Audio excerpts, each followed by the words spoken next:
in October. Cheerleaders sporting some pink in the ribbons and otherwise, and seeing the football players as well on the pads, some of the shirts, still seeing some wraps and socks, things like that. But should be a good night here for Friendship Tiger football. I'm stalling all I can. I don't know what else to say. Well, as we wait for this coin toss. Come on, toss the coin. We got some captains. Yeah, we do have captains. Thank you. Drew Hocutt is out there, along with Jake Gilbert, Colton Anderson, Jake Gilbert, Kason Brito, and Jack Woodward, the newly crowned homecoming king. That's right. Jack Tigers. Woodward. He had a heck of a costume today for Decades Day. Okay. He didn't go easy. He didn't do the 90s or the 80s. He went to the 50s. He had the rolled up pants and the Chuck Taylors and something rolled up in his sleeve. All right. And yeah, he had the white Something shirt rolled up in the sleeve. Yeah. I think it was a cell phone. Just a box, right? Yeah, it was a cell phone. Okay. It was pretty big. But Yeah, we had a sweet dance. You saw some moves today from these guys. It was a lot of fun. All right.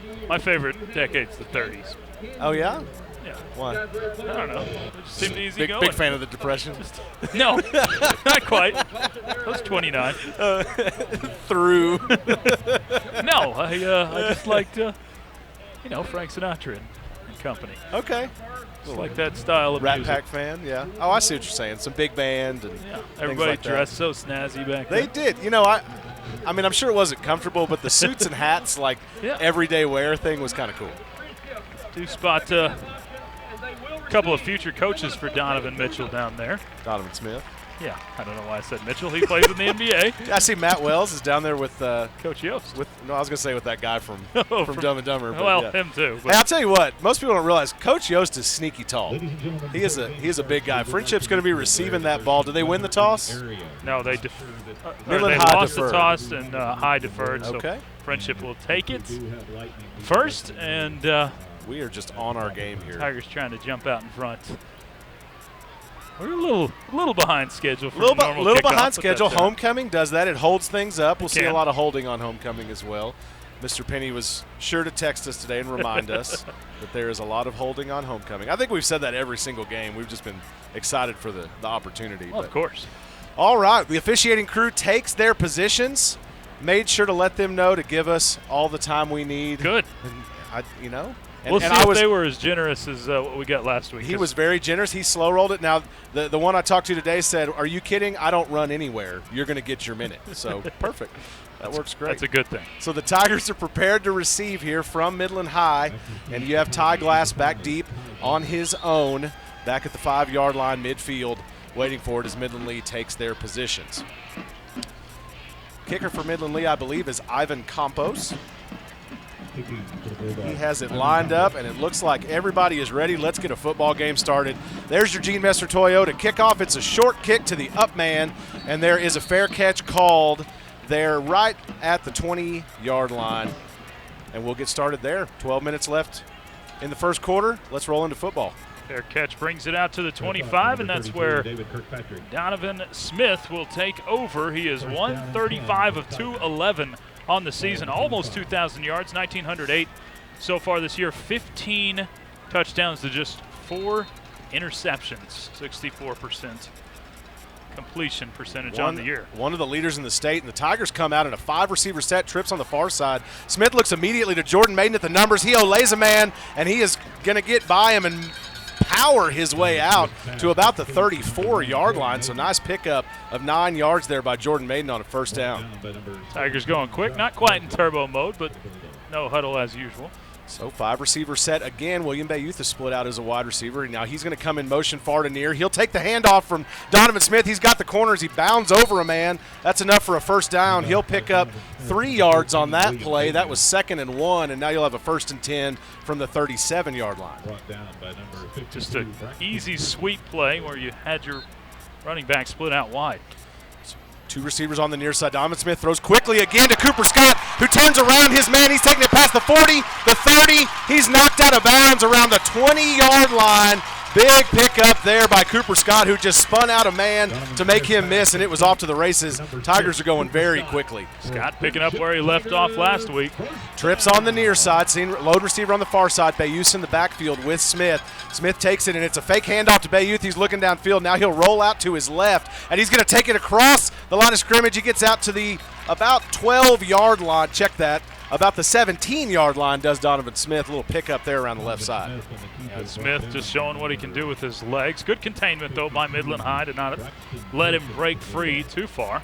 Michigan superset here. Second down and 3 for the Tigers on that 17-yard line. They'll pop into position quickly. They'll come set. Now you have a man in motion. It's Bay Youth coming out. Now you have 4 receivers on the near side with Bay Youth. Donovan Smith looks that way, goes to Bay Youth. He doesn't have any blockers in front of him and 2 men, but he battles his way through and gets down to the 13-yard line. So a pickup of 4 and a first down for William Bay Youth on the tough nose catch and run. Yeah, you said it. He didn't have any blockers out front, but he just still muscles his way past the first down sticks, and Tigers moving very rapido to begin the game.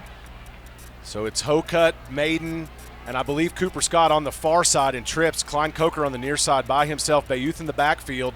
It's a RPO, and he doesn't hand it to Bay Youth. Donovan Smith keeps it. He has to spin out a defender, and he falls forward for maybe a half a yard. I think give him a yard on that one. That brings up a second down and 9 for the Tigers from the 12-yard line. Yeah, that was the shortest play of the game for Friendship so far, just 1 yard.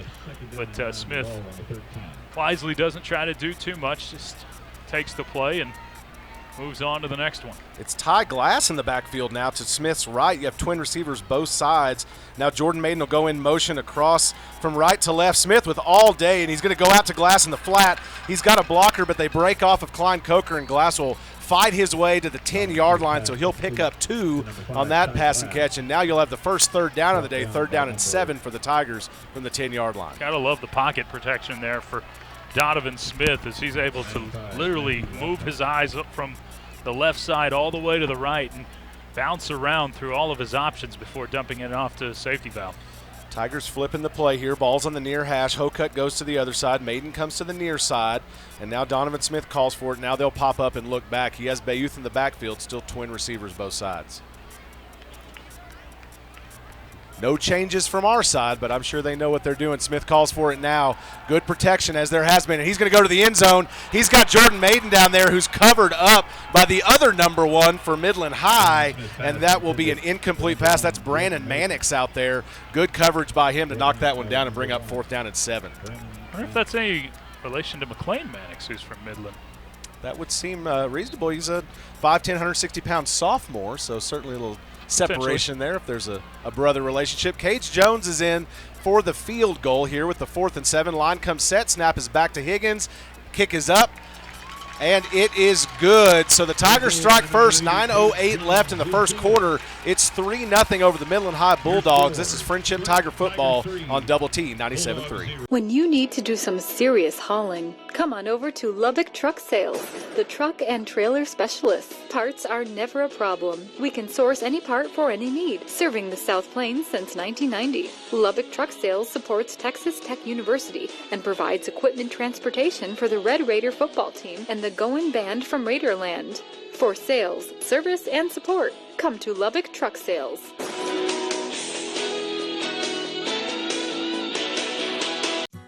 Don't miss the sale of the summer at Gene Messer Toyota. Right now, get 0% APR for 72 months on the new 2019 Toyota Tundra Special Edition Crew Max. Or get 1.9% APR for 60 months on the new 2019 Toyota Tacoma Special Edition Double Cab SR.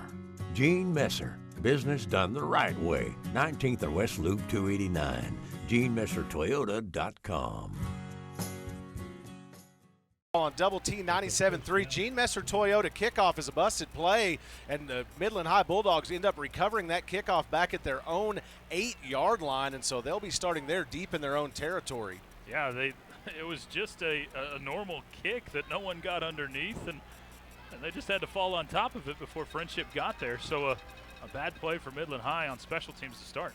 Tough break there, so 9:08 left in this first quarter, and now they're going to hop in immediately. Choice, help me out with that one a little bit. It's the running back. I'm having trouble seeing the number. I believe it's Daniel Garcia, but not certain on that. He is their main running back.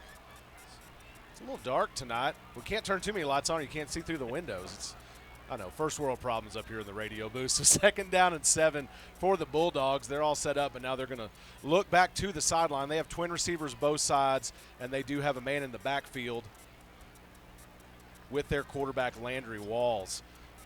Walls is going to go to the flat, and he's got a catch there, and he'll be drugged down at the 15-yard line. That's Nick Biano, number 4, 5'10", 160-pound junior, who grabs that one, and now it'll be 3rd down and 3 for the Midland High Bulldogs. You can see the contrast in these offenses. Midland High it's acting like they've got no dinner plans at all. They're taking plenty of time on the offensive side compared to Friendship liking to move quickly. Midland High, you've not seen a ton of offensive production, only a couple of passing touchdowns. Walls has 182 yards passing on the season, only one of those touchdowns. Another quarterback, I believe, went out with injury, and he had the majority of their production. So power set here, and 3rd and 3 on their own 15-yard line. Walls drops the snap, and I believe it was a direct snap to the running back, Garcia, and now he's got a little bit of room to run. He's picking his way through. He'll be taken down by Logan Douglas, and then Elijah Garcia and Kaysen Brito finish him off, but he gets all the way out to the 43-yard line of Friendship.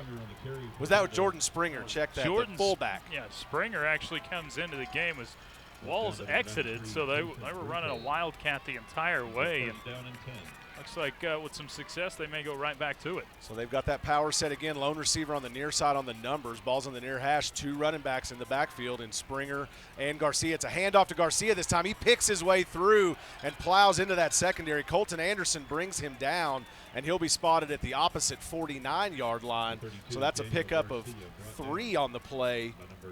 Check that. A pickup of 9 on the play for Midland High. I didn't think that was right choice. Thank you. Ticking down to about 7 minutes left in this first quarter. Yeah, Friendship defensive line a little bit slow to wake up in this ball game. They're getting pushed around by the offensive line for Midland Lee. So 2nd and 1 from Friendship's 48-yard line. He breaks first contact, does Garcia. Now he's all the way around to the corner, and he'll be out of bounds at the 35-yard line. He's pursued out there, I believe, by Jordan Maiden. Is that correct, Choice? Or was that Elijah Gomez that's on him on defense? I think it was Gomez that chased him out of bounds, but that'll be all the way down to the 35-yard line, 34, where Midland High will have a first down. You said it, first contact should have got him in the backfield.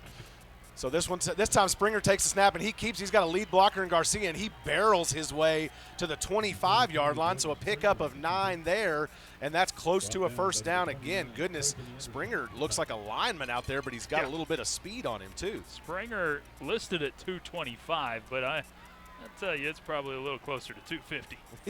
They might just be helping him out and keeping it modest. Sticking with the same thing. It seems to be working. It's a handoff to Garcia this time. He is pursued immediately in the backfield, but he will get the first down and pick up 5 yards on that run. He's down to the 20-yard line. About 6:11 left in this game, in this first quarter. So we saw Walls the first few plays of this game, but they've gone straight wildcat set, a power wildcat set, as you've said, extra lineman in there. And Tigers are going to call timeout here to just slow down and regroup because they've been manhandled on this drive.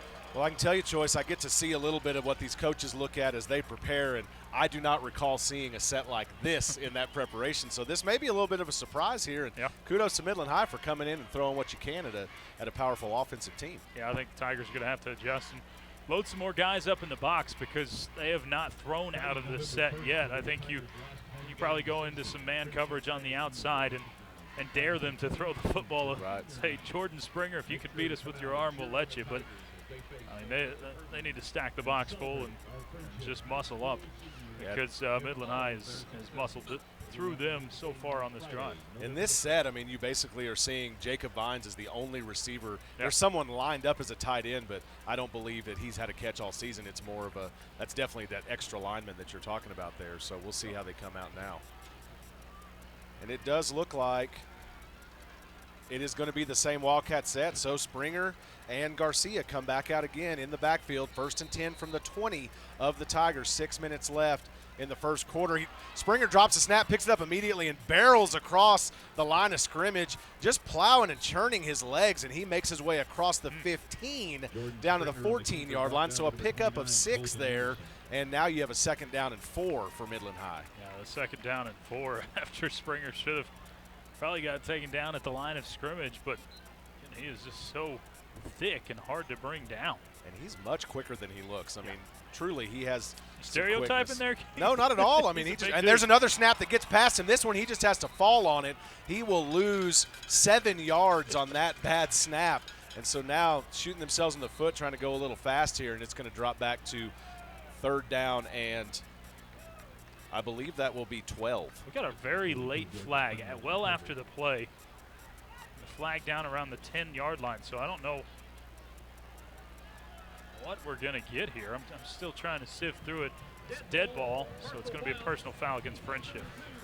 Oh, you could just text your buddy Matt Wells down there. He and Coach Yost are standing at the line of scrimmage down on the Friendship side, just taking in some football. I think that's pretty neat. That's what you want to see in a high school game, is some college coaches out here looking at their potential next stars. Yeah, but unfortunately, that play is not what you want to see. That's not what you want to see. On a play where Midland High is going to be 3rd and long, a dead ball personal foul puts them into a 1st and 10 from just outside the 10. Yeah, 1st and 10 from the 11-yard line now for Midland High. It goes to Springer, who does keep it, and he tries to hop step his way across. He will actually lose 2, maybe 1 on that one as the line judges decide where the ball is. They're in the middle of the field, so I'll give them a pass on that one. So 2nd down and 11 now for Midland High from the 11-yard line, 12-yard line. So this is where Friendship's got to get off the field and force a field goal, because after the way most of this drive is gone, if you can force a field goal, you got to feel like it's a small victory. Absolutely, and you've seen them do it this season, and now we are going to have a false start on Midland High, so they'll back up to 2nd and 16 now. Clock's at 4:39 here in this first quarter. Friendship's chances improve a little bit.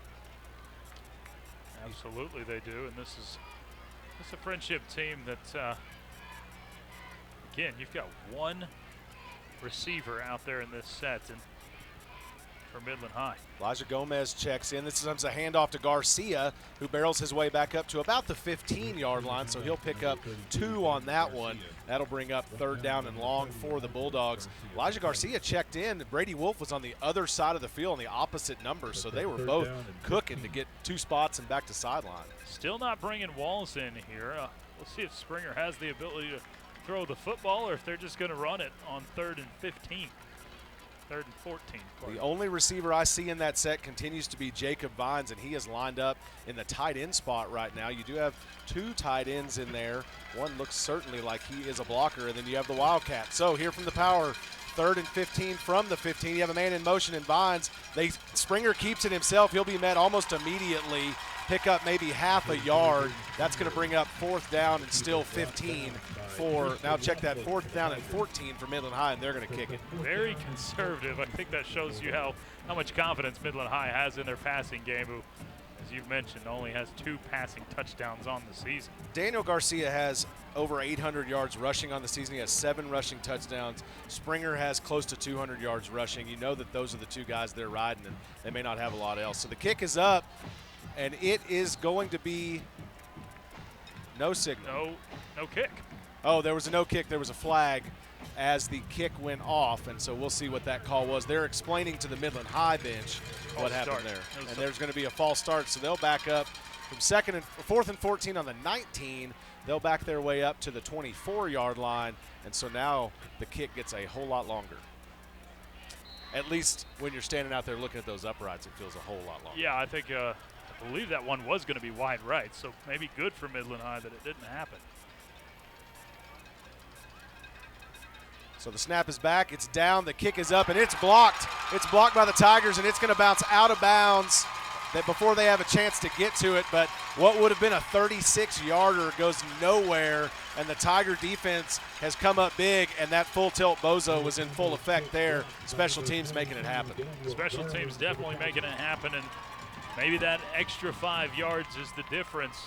He kicks it with a little bit lower trajectory. Tigers get a paw on it, and Friendship coming back the other way. You definitely got to feel good about that defensively. After bending quite a bit, you didn't break, and Tigers have a chance to add to their 3-0 lead here. Midland High did take a ton of time off the clock on that drive, though. They did. 2:56 left in the first quarter. Now this offense for the Tigers is in. Twin receivers near side. Ball's in the far hash. Delayed handoff to William Bayouth. He has all kinds of room. He's crossing the 40, and he'll be pushed out at the 47-yard line of the Tigers. Pickup of 27 on the ground for William Bayouth on the draw, and the Tigers, man, that looks nice.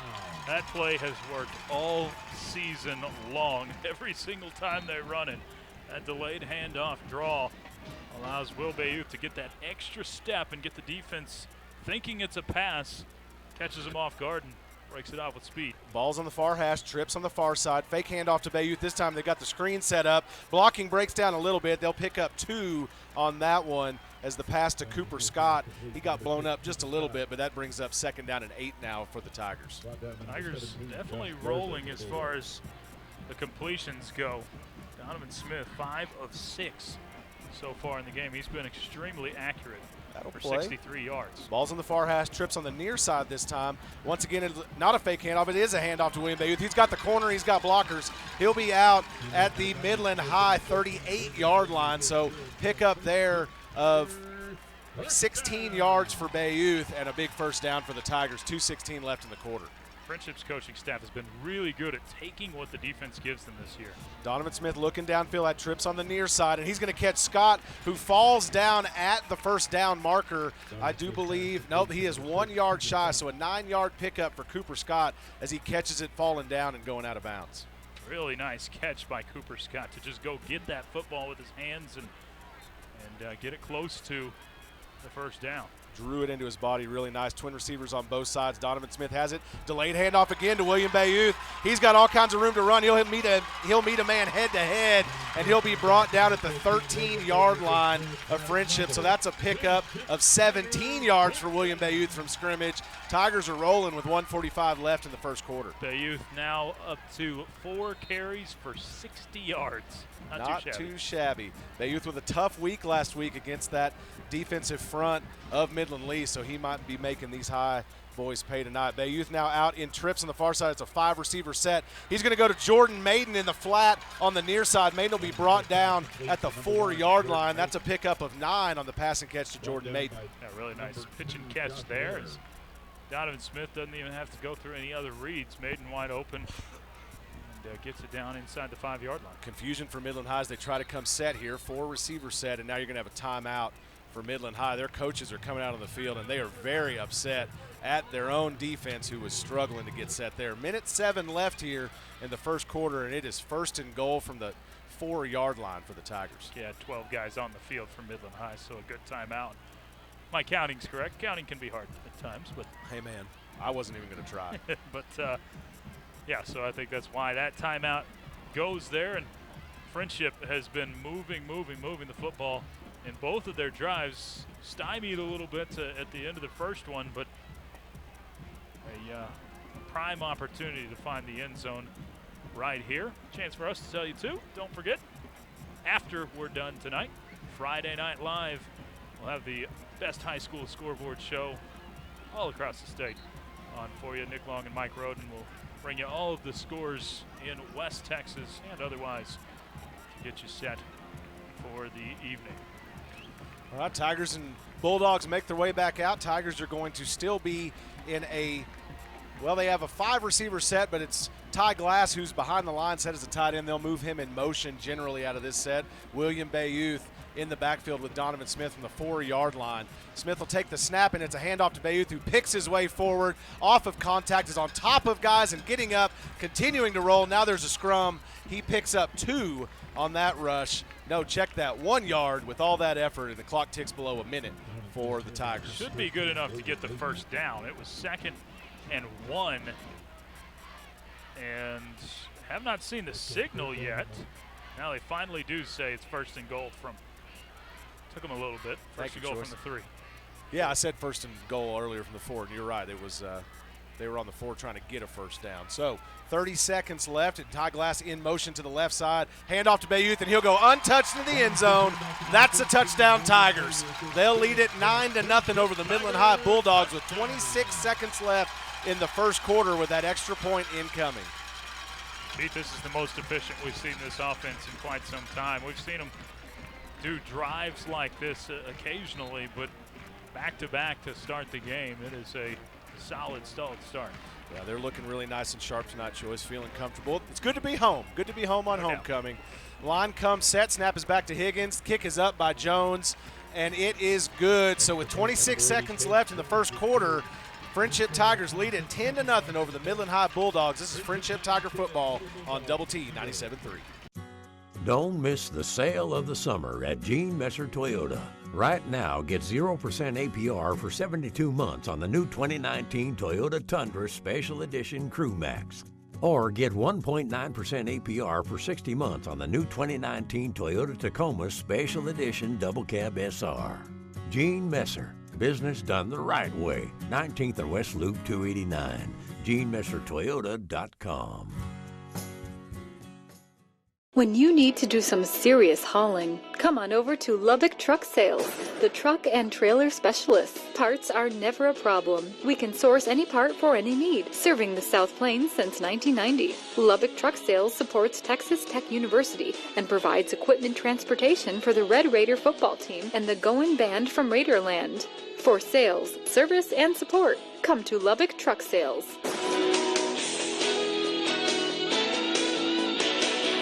Double T 97.3, Keith Patrick alongside Choice Woodman. Gene Messer Toyota kickoff has already happened. I was lied to by Mr. Official down there, not giving us any time. It's going to be a touchback, so Midland High will take it over at the 25-yard line. Choice, do you have a recap for us over there, or are we still efforting that? We've got a Friendship Tiger drive that went 8 plays, 80 yards, 2.5 minutes off the clock, and Will Bayouth gets in on the 3-yard touchdown run to put the Tigers up 10-0. We'll likely see the last play of the first quarter here. Yes, we will. It's a handoff to Garcia as Walls is back in. He'll pick up, or check that, he'll lose 1 yard on the play out of the shotgun. Clock ticking below 20 seconds now, 2nd and 11 for the Bulldogs, who don't seem to be in a hurry, and they may let this one go to the corner. And one thing to watch for sure, the wind is definitely whipping and coming in. I think we've got a decent chance of seeing this one go into a delay as we're watching the weather, Keith, and Midland High is going to take this to the end of the quarter. So that's the end of the first quarter. We'll keep it here since we just took a break. It's 10-0 Tigers over the Midland High Bulldogs. They're 1-5 on the season. I'm not sure if we had mentioned that, Choice. They've had some close ones, and their win was a close one over El Paso Pebble Hills, but it has been all Tigers so far tonight, wouldn't you say? Yeah, I definitely would say that, Keith. It's been all Tigers. I think Midland High did put together a very nice drive on their sole drive of this game so far, and they got Friendship a little off balance with showing a set that they're not used to seeing. This set has a tight end, and then it's got a H-back, or whatever you want to call it, back in the backfield, along with another tight end, one running back, a running back playing quarterback, and then a receiver out there. So it's a strange set for sure. I'm going to turn it up just a little bit, Choice, so we can hear our PA man, Kyle Rogers, out there. Special presentation here at Peoples Bank Stadium. It's George McMahon's 75th birthday. We want to say happy birthday to George McMahon. He and Linda, some of the biggest supporters of Friendship ISD. There's a graphic on the board. Want to say happy birthday to them. Personally, they are wonderful friends, both to me and, of course, to Friendship ISD. We appreciate them and wish them a great night. So Midland High is in at offense, and Walls is back in. It's a handoff to Garcia, who sweeps it around the near side, and his legs will be taken out by Jake Gilbert, but not before he picks up 6.5 on that play, and they'll bring up 2nd down and quite a bit shorter for Midland High. That was a vicious tackle by Jake Gilbert. My goodness. He just goes full speed into the legs of Garcia. Still a nice run, but Midland High, third and 4 as it sits. Seems like a pretty distant 3rd down for them, and you can't really pass the football, or they don't seem willing to. So they have put a quarterback in, and they do have receivers out. He'll try to pass it. It'll be swatted at the line is the ball for Walls. It's picked up by Elijah Garcia, but that was a swatted pass. So that'll be an incomplete pass, bringing up 3rd down and 4. And now we're going to check that, 4th down and 4. I thought we were bringing in the jumbo package or something and bringing in the punting unit as the Midland High Bulldogs are going to punt it. 11:25 left in the first half. 4th and 4 from their own 31-yard line. 4th down. Tigers get a 3-and-out right there. That's just what the doctor ordered after that long first drive by Midland High.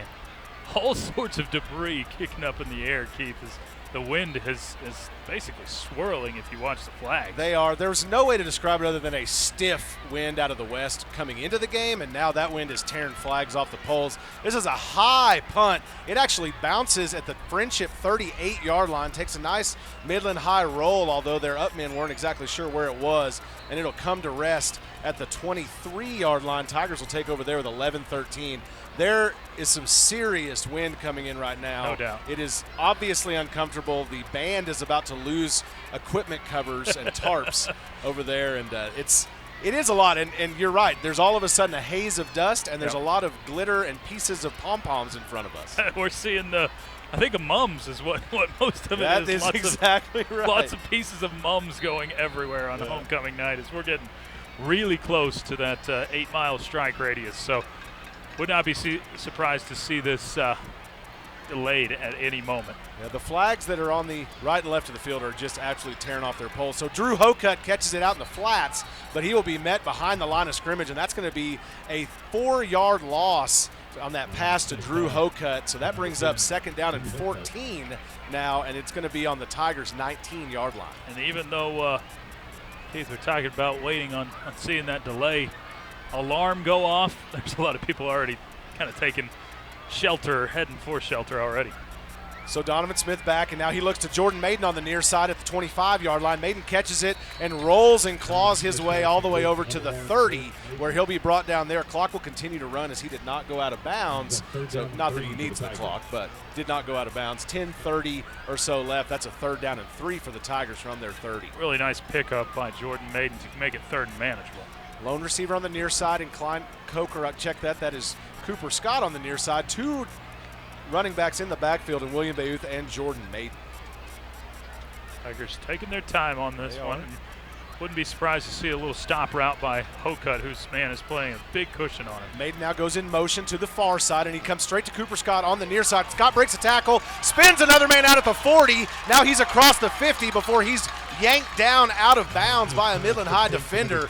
Nice job by Cooper Scott. He'll pick up 23 on that passing catch as he just made men miss and use the sideline to his advantage. Yeah, really like the play by Cooper Scott there, and the stop route goes to him. He shows off the athleticism after that. 5 receiver set for the Tigers. Bayouth comes in motion far to near in the flat. Donovan Smith's going to go deep downfield, but it gets in that wind, and he gets just over the head of Drew Hocutt. That would have been a big one there.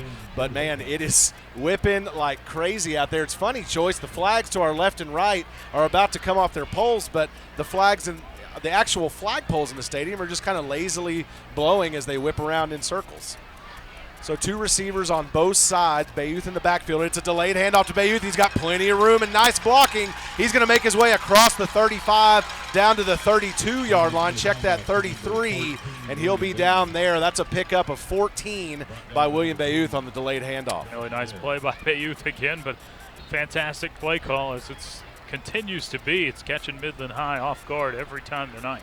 Ball in the middle of the field, twin receivers both sides. It's another draw play to Bayouth, who has more good blocking, and he'll barrel across the 30 that time. He's upset that he picked up 5 yards on a 1st down, but wanted to get more. That'll bring up 2nd down, and looks like it'll be 7 for the Tigers. Yeah, Bayouth dragged down a little earlier than he would like to. He wanted to break that last tackle. Smith back, pressure all over him, but he's going to spin out of it, and now he takes the corner. Oh, and they just get the heel of his shoe, and he will fall down at just about the 36-yard line. So a loss of 6 yards on that play by Donovan Smith as he tried to get away from pressure. Just escaping the pressure initially.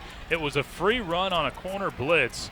It was unbelievable for him to spin out of the first tackle.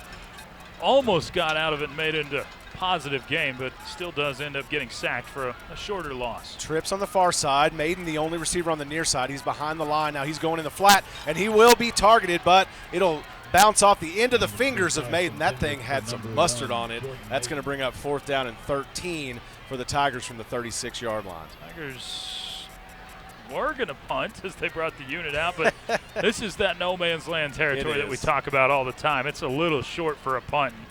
You don't punt here unless you guarantee and it's inside about the 10-yard line. And with the wind the way it is, it's kind of wild out there. You got to imagine it's hard for the coaches to hold up the play boards right now. Probably. Twin receivers both sides and balls on the near hash now. Prairie Dogs pop up, 8:32 left as the Tigers look back on a 4th and 13. Scoreboard says a 31. Ball's actually on their 36-yard line. And they're still looking. Clock's down to 5-4. They may be taking the delay here just to get a little room to punt. That's what it looks like. They're going to take the delay of game. That way they have some room to punt the football. We'll see if Midland High goes in the gamesmanship and tries to decline the penalty. We see that. Matt Wells is here. He would be proud. That might have been my favorite part of that Texas Tech game, watching Matt Rule's face as he declined that penalty. What are you doing? Although as much as we saw his tongue, I'm good with not seeing his face anymore, I think. All right, so the delay of game, and the Tigers will back it up here. So it'll be 4th and 18, and the ball will be on their 41-yard line coming back from the 36. And now they will have the punting unit out. Cage Jones back there ready to boom this one down and hopefully pin these Bulldogs back. When you got such a leg like Cage Jones does, you need a little extra space to work You hope Coach Yost and Coach Wells are taking note down there, because Cage Jones could be a weapon for the Red Raiders as well. This one does boom down, and it's going to drop beautifully at the 4-yard line, and it is grabbed there in the air, and it will be down at the 1. Great job by – who was that choice? Was that It wasn't Brady Wolf. I'm sorry. I did not see the number on it. Sorry. I believe it was Cameron Ritchie that got a hold of that one. I could be Brady Wolf. It's hard to get the numbers sometimes when the jerseys are wrinkled up, but great job there by the Tigers to down that one at the 1. So with 8:23 left in the first half, the Tigers have the Bulldogs pinned as deep in their territory as they could possibly be. One heck of a play, regardless of who it was, and a really nice punt like we expected by Cage Jones. Yes. What could you ask for? What a weapon. I mean, it bounces at the 4, and it gives you the opportunity to down it, and that's what happened. It was beautifully done. No doubt. So Tigers looking to make something happen here with these Bulldogs deep in their own territory. He drops the snap and has to pick it up himself. That's going to be a safety. That's a safety for the Tigers. So they'll have a free kick incoming after they pick up the 2. And it's Colton Anderson, the captain out there, making it happen again with the big play. Yeah, Colton Anderson saw the ball on the turf, and he felt blood in the water. He went after it. Got the running back down on the ground. Impressive play. Take advantage of the mistake by Midland High, and your classic 12-0 score. Nothing like it. So there's a little bit of just desserts after the safety last week against the Tigers. Probably something that we could argue about for the rest of the season if we wanted to, and ended up being a 9-point swing in the favor of Midland Lee. Now the Tigers are the recipient of a safety that was no doubt a safety, and they'll have the opportunity to get the ball back with 8:17 left in this first half. We've seen that a few times, Keith, where Midland High is just having trouble in the snap exchange. A little bit of confusion with the Tigers. I don't think they exactly know which side of the field they need to be on, and now there is a timeout by Midland High, and they all come back together on the sideline to talk about things. Yeah, I think the Tigers. Yeah, they were lined up right. Well, okay. I think on a free weird kick you can either punt or you can kick it off, and I think that half the Tigers thought that they were receiving a kickoff, and the other half thought they were going to take care of a punt. But High was the one that took the timeout, so it will be a chance for Friendship to figure things out. Again, we're just kind of waiting for the weather to hit, but it hasn't yet. Hopefully, I mean, like you Fingers said, crossed. Like you've said before, we've sat through some baseball games where we were sure that weather would hit, but did not. So you never know what God's going to bring you. We'll see what it is tonight. I know there's plenty in West Texas that are dealing with some delays tonight. The Tigers are out again, looking back to the sideline, getting a little direction here from special teams coordinator Eric Kirkpatrick. This is probably not something you work on a ton. Is your safety kickoffs. I mean, right. I'm sure you go through it once a week, but it's not daily fresh in the minds like most other things are with football. That's right. Yeah, by district round last year, Choice and I at Odessa High, sure that we're about to get struck by lightning in the booth. Not a drop of rain falls, but there's a tornado on the other side of town. But end up finishing the baseball game, and the Tigers end up winning that series. Now the ball has blown off the tee, so we'll see if that one's able to hang up there, if we're going to end up having to have a holder. Once again, Tigers lead at 12-0 over the Bulldogs after the safety with 8:17 left here in the first half. So Bulldogs finally out into their kickoff formation. Ball's going to fall off the tee again, so now we'll be at a point where they will make a holder come out for Midland High and take care of that for the kicker, Ivan Campos. Yeah.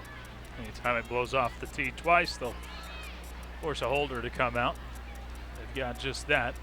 That's Ty Glass is all the way just at the 20-yard line. It's number 18, Mateo Houston, and they're booted into the wind. It's a nice low kick that does get through the wind. It does bounce, however, at the 34-yard line and go out there. Check that, 26-yard line and go out there. And so I believe that is still a penalty even on a free kick. It is a penalty, but I'm not sure how the yardage adjusts. I believe it goes to the 40-yard line on a free kick, but actually may go further than that. I don't know if he's marking off. Kick. It goes to the 50-yard line. There you go. My goodness. So it goes to the 40 on a normal kick. It goes to the 50 since it's a free kick. So it is a very costly penalty. That is costly. That gives the Tigers a very short field to work with 8:17 to go. So they will come out. Donovan Smith leads his team out again. All those big hog mollies up there that you're used to seeing. Cody Barker, Cody Halpayne, Ty Johnson, Jack Woodward, Caleb Eugenis, Jordan Maiden, and Cooper Scott are on the near side. 2 receivers on this side, 2 on the other. Smith with all day. He's going to go for the home run ball to Jordan Maiden, and he's got him in the breadbasket. That's a touchdown, Tigers. 50-yard pass and catch from Donovan Smith to Jordan Maiden. Tigers are going to lead it now 18-0 with an extra point incoming. That was a drive that took 7 seconds in one play. That didn't take too long. Yeah, that's not too hard to count up. And perfect on both ends, perfect on every end. Great protection where Donovan Smith has forever to let that play develop, and he finds Jordan Maiden, who has just burned his man down the sideline. Perfect pitch and catch, and easy touchdown. So the kick by Case Jones is up, and it is good. So the Tigers will lead it by your average everyday football score of 19-0 with 8:10 left in the first half. This is Friendship Tiger Football on Double T 97.3. When you need to do some serious hauling, come on over to Lubbock Truck Sales, the truck and trailer specialists. Parts are never a problem. We can source any part for any need, serving the South Plains since 1990. Lubbock Truck Sales supports Texas Tech University and provides equipment transportation for the Red Raider football team and the Going Band from Raiderland. For sales, service, and support, come to Lubbock Truck Sales.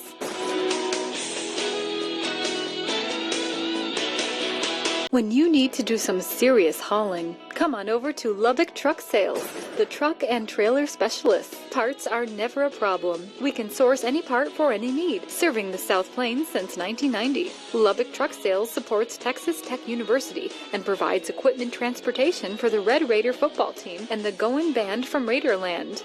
For sales, service, and support, come to Lubbock Truck Sales.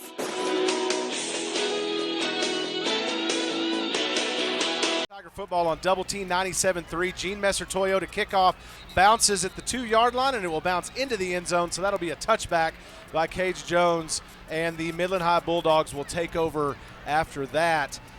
My goodness, Choice, do you want to do that drive summary? It should be a pretty easy one. I think I can handle it. Friendship goes one play, 50 yards, 7 seconds off the clock, and it is that one 50-yard touchdown pass from Donovan Smith to Jordan Maiden. Tigers leading at 19-0 with 8:10 to play. Smith, 11 for 14 for 162 yards. Not bad. That is, that's not bad at all. I would imagine Coach Yost is licking his lips a little bit down there. And you have to give credit to Smith, who struggled in the wind a little bit last week in Midland, and here that delivered a dime to Jordan Maiden, and that was a beautiful play. False start to get things going here for Midland High, so they'll start with a 1st and 15 from their own 20-yard line. Some good news on the weather front, maybe. I don't want to jinx anything, knocking on the Formica. You are the king of jinxing. Well, don't say that. But it looks like a lot of that cloud that was heading this direction is heading a little south of here, so might just catch a break as far as that goes. We might have caught the very edge of that storm with the wind that picked up, and now it's kind of died down a little bit as far as the wind goes. We would never send bad weather to Lubbock, Cooper. Choice. No, above that. We would not do that. My house needs it. Does it need some? Did you need some rain in the yard? I can always use some rain, so I'm okay with it. Maybe a new roof. They're in Wichita Falls tonight anyway. Oh, that's so right. That's okay. Right. Well, perfect. I don't need the new roof. So we got another penalty. I missed the call on that one. Another delay of game on Midland High that delay time. Delay of game after a false start shows Lack of discipline. That's a tough one to get. So now it is a 1st down and 20 for Midland High from their own 15-yard line. They go into the power set as the Tiger defense comes in tight. It's a handoff to a new running back. No, it is Garcia. He does get the corner and sheds a couple tackles. He is a nice runner, but he will be brought down with gusto by Elijah Garcia at the 26-yard line. So a nice big pickup there, but still not even close to the 1st down. They're actually just 1 yard beyond the original line of scrimmage. Garcia is just a headhunter at times as he comes from the opposite side of the field to lay the boom on the other Garcia, the running back on that play. 11-yard pickup there by running back Garcia, who has it again. He's met by Daniel Garland, who right there across the line of scrimmage. He picks up 2 on that running play, but that's going to bring up 3rd down and 7 now from the 28-yard line for Midland High. 7:25 left in this first half. That was a great tackle by Garland in the open field. And that's one thing Garcia has done a good job of at the running back position for Midland High is he's been able to break out of a few tackles for Friendship tonight, so credit Garland for making the solo there. Yeah, that was a nice body tackle. And Garcia also has caught some passes. He has over 100 yards receiving on the season. This time it is a pass. It goes to Nick Baiano, and he will be pushed out of bounds by Elijah Garcia, but will not get the 1st down, so that's going to bring up 4th down and 3 for Midland High. They're on their own 32-yard line, and it looks like they will be opting to punt here. Nice play again by Elijah Garcia to go after him and stop him short of the line to gain. Midland High just feels like since that first drive, they can't get anything going on the offensive end. They're still having trouble getting numbers out there. I missed an lineman that runs in late on the punt.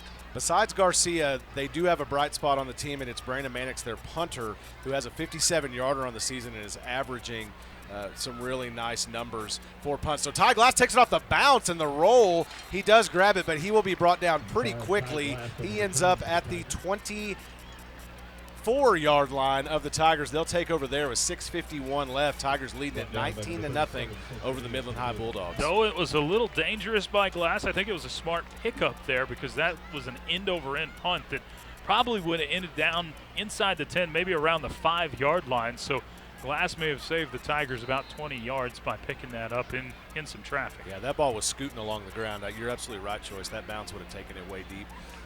So 1st and 10 from the 24 for the Tigers. Bunch trips on the near side, 2 receivers on the far side. Donovan Smith, good protection again despite bringing the blitz. He's going to go downfield again, and he's got Cooper Scott, who had too much time to think about it. Scott turns around to catch the ball, has too long to think, and it bounces off his hands. Ouch. Oh, that's so frustrating for the senior receiver who you know he is kicking himself right now. That's going to bring up 2nd down and 10 from the 24 with 6:45 left in this one. Tigers going quickly, twin receivers both sides. Delayed handoff to Bayouth, who makes a man miss, and he's going to get to the outside with a great block by Jordan Maiden that is actually going to draw flags. He's pushed out near the 40-yard line. I'm not sure about that one. I guess they're going to get Jordan Maiden with a blind side. I don't know if it's going to be a blind side or a block in the back, but we've got 3 flags there. So I think the refs are pretty sure about that one. It's going to be one or the other. I think it's probably just going to be a block in the back because it is out in the open field and a receiver can't block in the back even on a running play like that. Nope, it is going to be a blindside block like you said initially, and that one's a new rule this year that I think the classic football guys don't really like, but in the understanding of safety for the game, you kind of understand why it's there. I understand the safety element. I don't like that they err on the side of the foul choice, and that's what wears me out a little bit.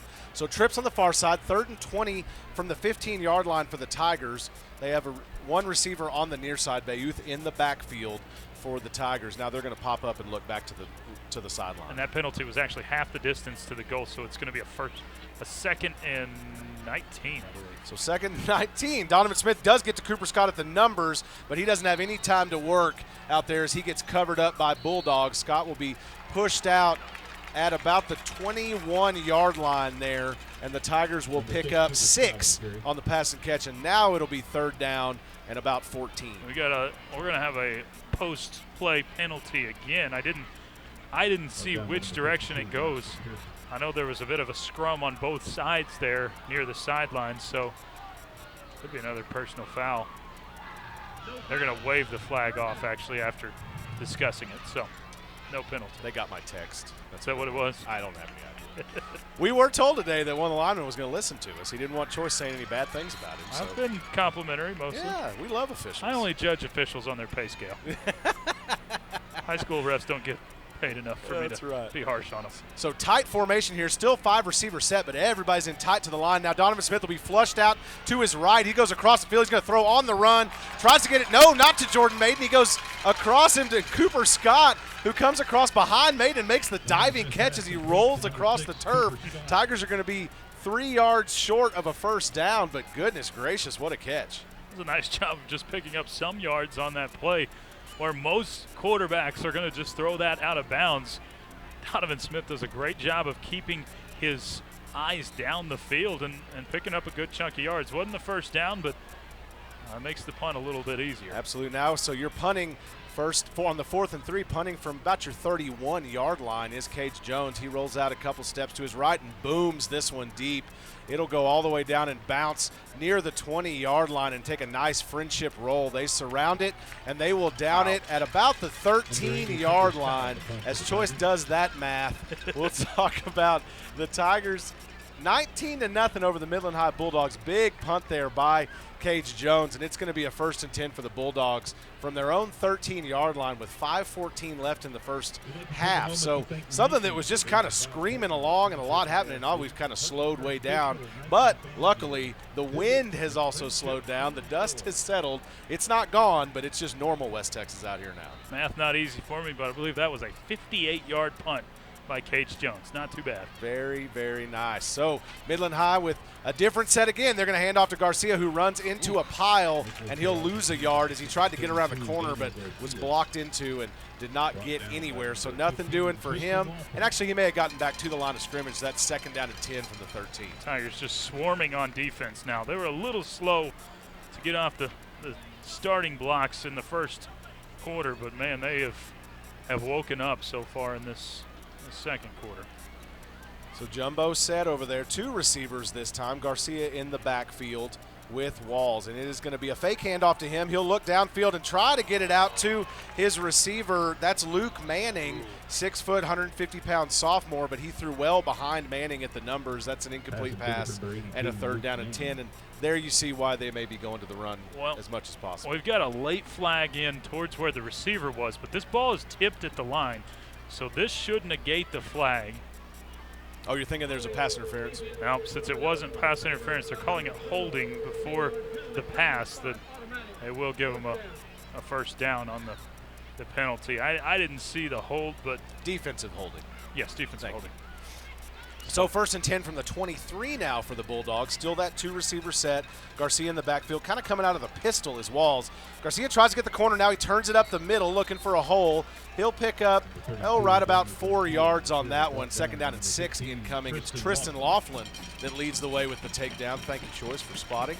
Nicely done here by the Tiger defense as they continue to try to smother this Midland High Bulldog team. And you know, this Midland High Bulldog team might just be content kind of running the clock out before the half. I mean, it's a team that's not wanting to move very quick. Obviously, they want points, but they are also trying hard to keep that Friendship offense off the field. 2 receivers on the far side. Jumbo set on the near hash. They are going to hand it off to Garcia again. Nice hole for him, and he does bounce off of contact a couple of times. Tristan Laughlin, Elijah Garcia roll in there to pull him down. Trace Buchanan in on it too. He'll be brought down at the 32-yard line, so there's a first down. That's a pickup of 5 for Garcia. Yeah, Choice, I mean, a 19-point deficit against an offense like Friendship, that's not really a loss for Midland High right now. Jumbo set, and the snap is already off. Garcia this time is brought down in the backfield. He was met immediately by the pile. They'll give him forward progress basically at the line of scrimmage. 2nd down and 10 on the 37. They're going a little quick, though, for a team that would just want to run the clock out. So yeah, still trying to score, but this is a Midland High team that has just got nothing going offensively, especially since that first drive. They've got 20 carries for 97 yards. Almost all of that came on their first drive, which they came up empty in points on. So Garcia in the backfield again, and now they're going to try to throw. No, he's flushed out, is the quarterback, and he will be brought down with gusto by several Friendship Tigers in the backfield. That's going to be a loss of several. Sorry, that's a loss of 3. That'll be 3rd down and 16 coming in now. I'm sorry I was a little bit thrown off, Choice, because we had a new quarterback in. It's Nicholas Peralta, who's in at QB. He's listed as a QB running back, 5'8", 170-pound senior. Yeah, this is a Midland High offense that's just trying to try anything out, and now I think Peralta back in there again. Yes, he is, and so four receiver set, 2 on each side. They have the screen set up, try to get it back to their man, but it's thrown short, goes off the fingertips, and he's blown up by the Tiger defense. So that'll bring up 4th down and 13 now from the, check that, 4th down and 16 from the 34-yard line, 2:29 left in this first half. Peralta was blown up, the intended receiver was blown up. Tigers were all over that play, and you're right, Keith, this will give Friendship another chance on offense if everything goes well on this punt return to Friendship have another chance to score and add to the lead before halftime. So punt incoming, 19-0. Friendship over Midland High, 2:28 and ticking, and he will boot it down deep, does Mannix. Ty Glass backs up and lets it bounce at the 30. Doesn't take much of a bounce for anyone and sits at the 29-yard line. The Tigers will take over there with 2:19 left in the first half. 29-yard line. Plenty of time to work with for this offense. See if Donovan Smith and company try to take a shot quickly, or they try to extend this drive out and pick away at the clock to kind of send this one into halftime with the score. It's nice to get that momentum. You have to give credit to this Tiger team, especially the defense.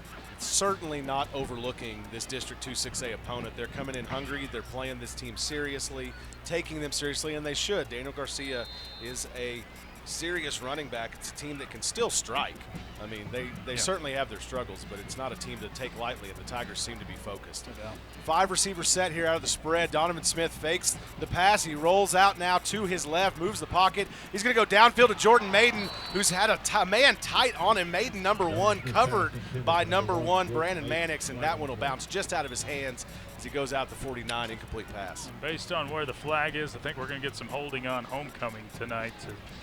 Tigers are, it was holding right in the pocket where Donovan Smith got flushed out. I think there was a guy right in his face, and that was the one that was held. So Tigers will still be first down, but 1st and 20 now.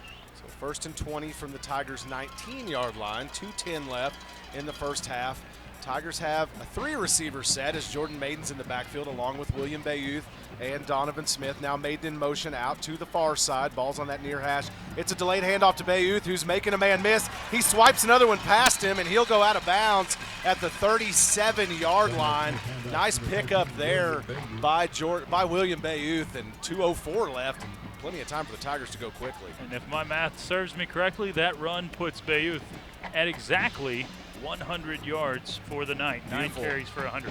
Trips on the near side, handoff to Bayouth again as he battles his way across the 40. He'll be down at the 39-yard line. That's a first down and a 2-yard pickup for Bayouth, and that will be William Bayouth's second 100-yard rushing game of the season, if my memory serves, Joyce. And Bayouth over 10 yards per carry so far tonight. It's impressive. Third 100-yard rushing game of the season. Don't let me short it. Donovan Smith back to pass. He has some pressure. He steps up to the pocket, has plenty of time. He's got Cooper Scott way downfield, and there's nobody there. That's a touchdown, Tigers. Cooper Scott had a big step on his man. Donovan Smith delivered a beautiful strike, and that, just like that, the Tigers will lead it 25-0 with 1:40 left in the first half. Does Donovan Smith play baseball? That looked like a perfect throw on the run from a shortstop right there. He just steps right up into the pocket, flicks it with the sidearm, and puts plenty of mustard on it to get it to Cooper Scott, who's already gotten behind his man. Scott shows off the wheels for the rest, and Tigers with another beautiful touchdown. What was odd in the backfield as the kick from Cage Jones goes up, and it is good. Odd in the backfield, there was a man in Smith's face, but he was almost afraid to try to make the tackle. So Smith did a great job of stepping up through the pressure, and didn't have a chance to get him after that. Left him behind him. So Cage Jones' kick is good. 26-0 is Friendship over the Midland High Bulldogs, their second District 2 6A game of the season. 1:40 left in the first half. We'll be back after this. Friendship Tiger football on Double T 97.3. When you need to do some serious hauling, come on over to Lubbock Truck Sales, the truck and trailer specialists. Parts are never a problem. We can source any part for any need, serving the South Plains since 1990. Lubbock Truck Sales supports Texas Tech University and provides equipment transportation for the Red Raider football team and the Goin' Band from Raiderland. For sales, service, and support, come to Lubbock Truck Sales.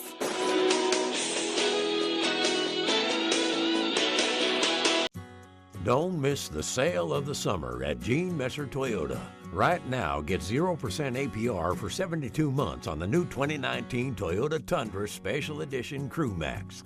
Or get 1.9% APR for 60 months on the new 2019 Toyota Tacoma Special Edition Double Cab SR. Gene Messer, business done the right way. 19th and West Loop 289. GeneMesserToyota.com. Tigers, it's been all Tigers for Keith as Friendship went 3 plays, 76 yards, 38 seconds off the clock, and it was a 59-yard touchdown strike from Donovan Smith to Cooper Scott. So he's getting all the receivers involved tonight. Friendship Tigers now lead at 26-zip with $1:40 to play, and see how much Friendship's really trying to go into this one. We'll see if they use any timeouts defensively here. So Midland High in. They do have receivers in this time, and it is a handoff to Garcia, who gets across the 25, out to about the 28-yard line. So a pickup of 3 yards there, and bringing up second down, and still about 7 for the Midland High Bulldogs. Midland High, 21 carries for 94 yards, just 2 passes complete for 8 yards. Tigers have held the Bulldogs to 8 yards passing in this first half. Midland High taking quite a bit of time here as they look back and now trot out personnel. They're going to change their package, basically a jumbo package again with one receiver on the near side. And it is Walls back in at quarterback. Landry Walls, the 5'10", 175-pound sophomore who did start the game. We've seen multiple QB setups here. It is a handoff to Garcia, who does get a little bit of a head of steam there, and he'll get across out to about the 39-yard line. That's going to bring up 3rd down and 1 for the Bulldogs with about 42 seconds and counting left in the half. Tigers are going to go ahead and call a timeout here, and they're going to see what they can do with a potential punt if they can get the stop. It's 3rd and 1 right here, so you got to get the stop, obviously, but I think this is not a bad timeout for Friendship. Stay tuned. After we get through this and get to halftime, we'll have head coach Jay Northcutt on the way out as he heads back to the locker room, and then we will have an interview with Melissa Oakley and Jake Learman, the dance teacher and varsity pom coach, and Jake Learman, our theater teacher, Friendship High School. We'll talk a little bit about what they have coming in the fall and spring, some amazingly talented Friendship High School students in those programs. Stay tuned for that in the Friendship Foundation for Leadership halftime show. So both teams back out on the field, taking their positions. 42 seconds left here in this first half. Tigers lead at 26-0. It's 3rd and 1 from the 34 of Midland High. And they will hand it. No, it is a keeper by, I think Springer's in there, and he will get across, pick up 2 yards, check that 3 yards, and that'll be a first down. I do believe that, yes, it was Jordan Springer at the ball carrier. I'll see if Midland High uses that timeout by Friendship and tries to go quick, and they will. So you have that wildcat going on with Springer and Garcia in the backfield, only a lone receiver. Fake handoff to Garcia. Now Springer's going to keep it, but he'll be met in the backfield, and several Tigers will pull him down. Nice job there by the Tigers. Trace Buchanan was the first that got to him, but multiple Tigers piled on to drop him. He'll lose a yard, maybe. Nope, back at the line of scrimmage. So a 2nd down and 10. Some confusion by the linesman, but clock now under 10 seconds. Midland High not looking like probably it right here. Might get a play off here. Yes, they do. One more play. They're going to pass it and try to get it out to a man at the numbers, but it is dropped incomplete. So that's the end of the first half. The Tigers lead at 26-0 over the Midland High Bulldogs as they head into the locker rooms. We're going to wait for Casey Smith as she goes down and grabs a hold of head coach Jay Northcutt for us, and we'll see what he thinks of this first half for his team. What do you think of the first half for the team, Joyce? I think it was about as good as you could have asked. Friendship's playing great defensively, and offense is rolling really well as well. All right, well, Casey's got head coach Jay Northcutt down there. Coach, my goodness, both sides of the ball coming out sharp and playing hard. Certainly not overlooking this Midland High team by any means. No, sir. We have done some good things this first half, and we're going to go in at halftime here and talk about finishing and come out and finish this thing. Absolutely, Coach. It's, got to be tough going in there with that kind of lead. I mean, is that the message? Is about finishing? Is about keeping your focus when you come out for the second half? That's definitely the message. I'd hate to say that it's tough because it's where we want to be, and we want to come back out and continue to execute, continue to stop them on D and have good specials and move the ball on offense. All right, Coach. Have a good halftime. We'll see you guys back in the second half and talk to you after the game. Appreciate you. Thanks, guys. Well, that's head coach Jay Northcutt. His Friendship team, Friendship Tigers, are up 26-0 on the District 2-6A opponent, Midland High Bulldogs, as we head into halftime. We'll be back to the Friendship Foundation for Leadership halftime show after a few words from our sponsors. This is Friendship Tiger Football on Double T 97.3. Don't miss the sale of the summer at Gene Messer Toyota. Right now, get 0% APR for 72 months on the new 2019 Toyota Tundra Special Edition Crew Max. Or get 1.9% APR for 60 months on the new 2019 Toyota Tacoma Special Edition Double Cab SR. Gene Messer, business done the right way. 19th and West Loop 289. GeneMesserToyota.com. When you need to do some serious hauling, come on over to Lubbock Truck Sales, the truck and trailer specialists. Parts are never a problem. We can source any part for any need, serving the South Plains since 1990. Lubbock Truck Sales supports Texas Tech University and provides equipment transportation for the Red Raider football team and the Goin' Band from Raiderland. For sales, service, and support, come to Lubbock Truck Sales.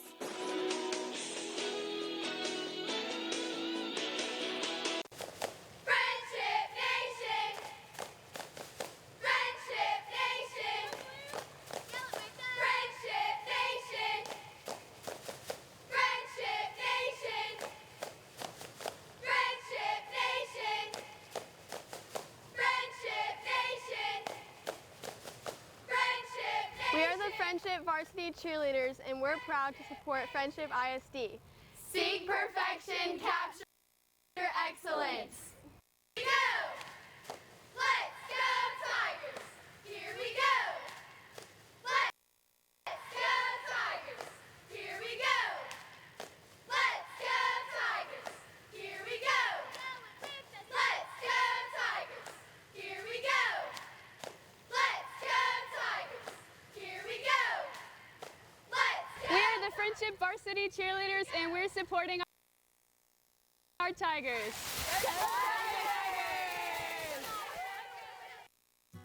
Don't miss the sale of the summer at Gene Messer Toyota.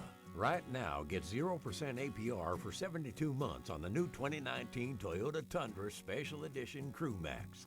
Or get 1.9% APR for 60 months on the new 2019 Toyota Tacoma Special Edition Double Cab SR. Gene Messer, business done the right way. 19th and West Loop 289. GeneMesserToyota.com. When you need to do some serious hauling, come on over to Lubbock Truck Sales, the truck and trailer specialists. Parts are never a problem. We can source any part for any need, serving the South Plains since 1990. Lubbock Truck Sales supports Texas Tech University and provides equipment transportation for the Red Raider football team and the Goin' Band from Raiderland. For sales, service, and support, come to Lubbock Truck Sales.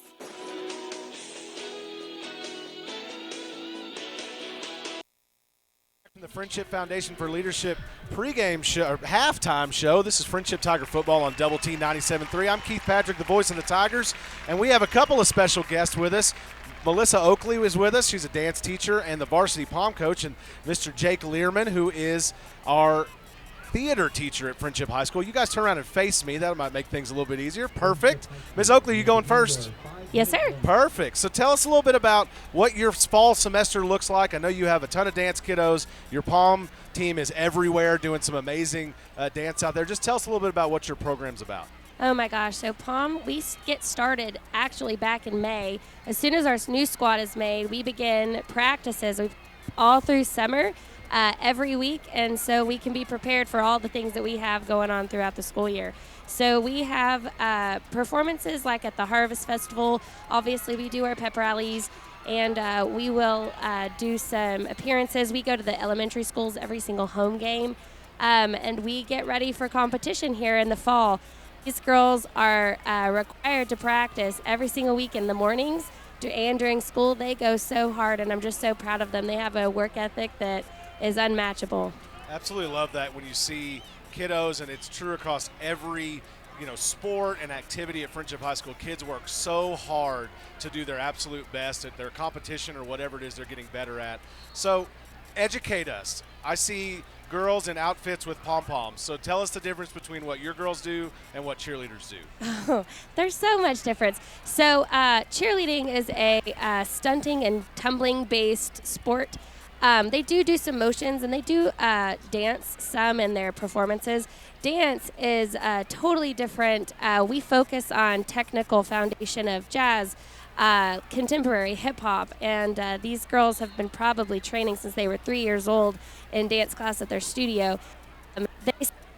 Can you hear me? They specialize in styles like jazz, pom, hip-hop, contemporary. Right. And so they're more technical with the dancing as far as that goes. But they do tumble a little bit, but it's called acro, so it's not quite what the cheerleaders do. What they do is just so powerful.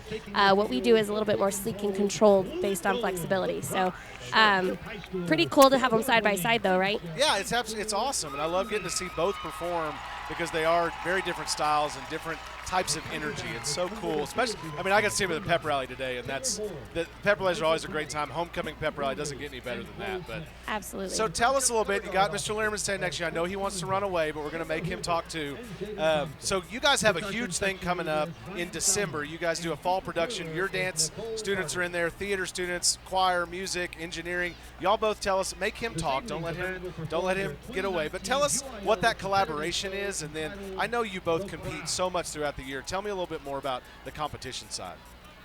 Well, we're in the middle of working on our fine arts musical, which is theater, dance, choir, band. Art sometimes helps with our sets and stuff, but we compete in what's called the Dallas Summer Musicals High School Musical Theater Awards. And what that is that's not just Texas, in Louisiana, a few in Oklahoma. That Mr. Learman, move your hand up that microphone just a little bit. Don't cover that bottom piece. Perfect. Got it. There it is. Got it. Better. Cool. What did you miss anything? No, you're good. Okay. Go ahead. So we compete with those schools. They send judges out to watch our show, and we're working on Mamma Mia right this second for that contest. And that comes up December 6th through the 8th. Oh, so your fall production is part of a contest, and the judges come here to the PAC to see you perform. Correct. I didn't realize that. Yeah, they are flown or driven in every year to watch the show and adjudicate it.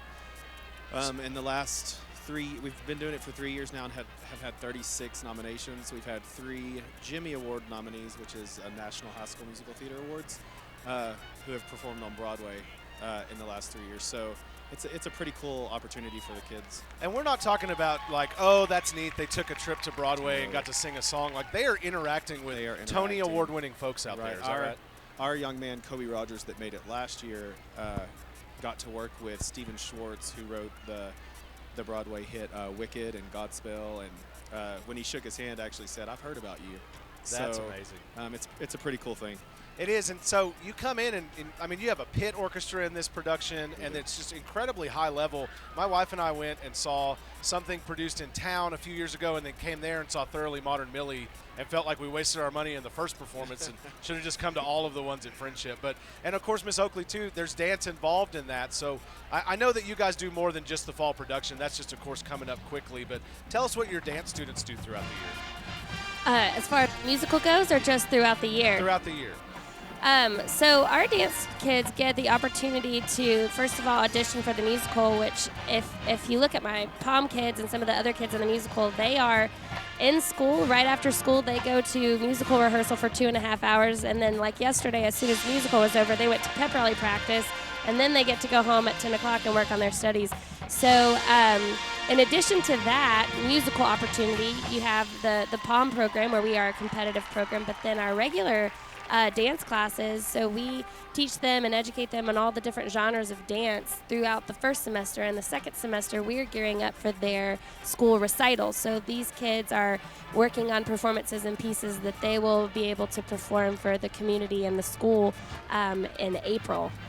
That's fantastic. And I hope you both know, I mean, and I think you do because we work together a lot getting to do it. We love getting to show your programs off to our community because obviously that band behind you that's making some beautiful music is very visible, and they're not the only fine arts thing that happens at Friendship High School. And y'all both have some very successful programs.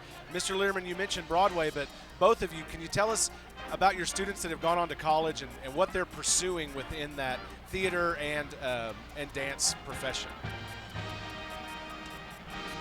I think between the two programs, Courtney Ferguson and I have been working on our presentation for the board, and there's close to 50 kids that are in collegiate programs right now between the dance and theater departments. So they are definitely getting the training they're needing here to continue that.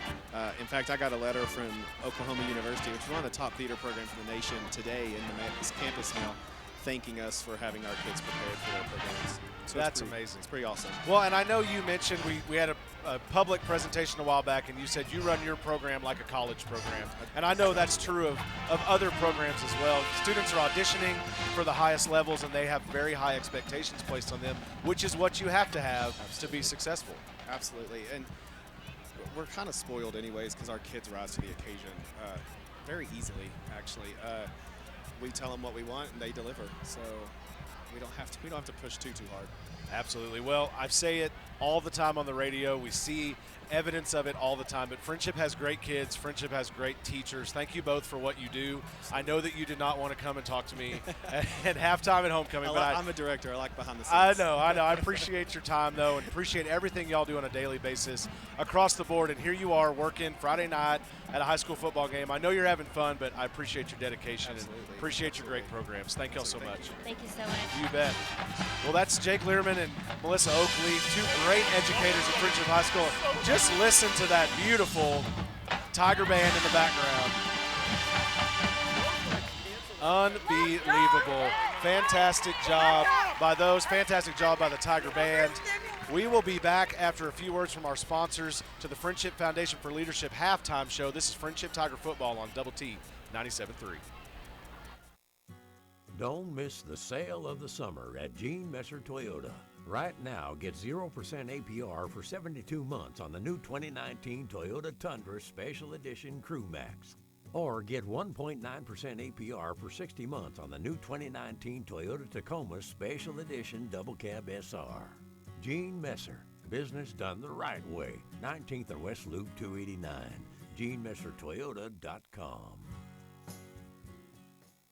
When you need to do some serious hauling, come on over to Lubbock Truck Sales, the truck and trailer specialists. Parts are never a problem. We can source any part for any need, serving the South Plains since 1990. Lubbock Truck Sales supports Texas Tech University and provides equipment transportation for the Red Raider football team and the Goin' Band from Raiderland. For sales, service, and support, come to Lubbock Truck Sales.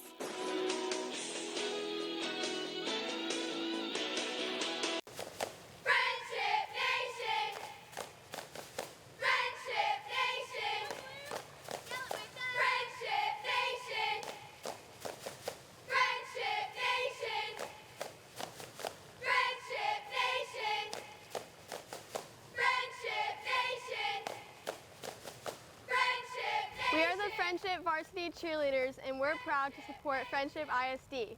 Seek perfection, capture excellence. Here we go! Let's go Tigers! Here we go! Let's go Tigers! Here we go! Let's go Tigers! Here we go! Let's go Tigers! Here we go! Let's go Tigers! Here we go! We are the Friendship Varsity Cheerleaders, and we're supporting our Tigers. Don't miss the sale of the summer at Gene Messer Toyota. Right now, get 0% APR for 72 months on the new 2019 Toyota Tundra Special Edition Crew Max. Or get 1.9% APR for 60 months on the new 2019 Toyota Tacoma Special Edition Double Cab SR. Gene Messer, business done the right way. 19th and West Loop 289. GeneMesserToyota.com. When you need to do some serious hauling, come on over to Lubbock Truck Sales, the truck and trailer specialists. Parts are never a problem. We can source any part for any need, serving the South Plains since 1990. Lubbock Truck Sales supports Texas Tech University and provides equipment transportation for the Red Raider football team and the Goin' Band from Raiderland. For sales, service, and support, come to Lubbock Truck Sales.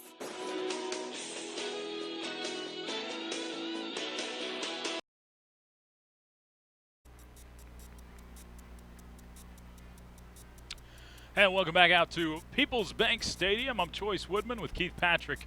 You're listening to Friendship Tigers football right here on Double T 97.3 and the Double T 97.3 mobile app. Glad to have you with us on this Friday evening. And well, Friendship Tigers glad to be playing football, up 26-0 over the Midland High Bulldogs as we sit at the half. And the stats very much reflect that as well, as we sit here in the Friendship Foundation for Leadership halftime show.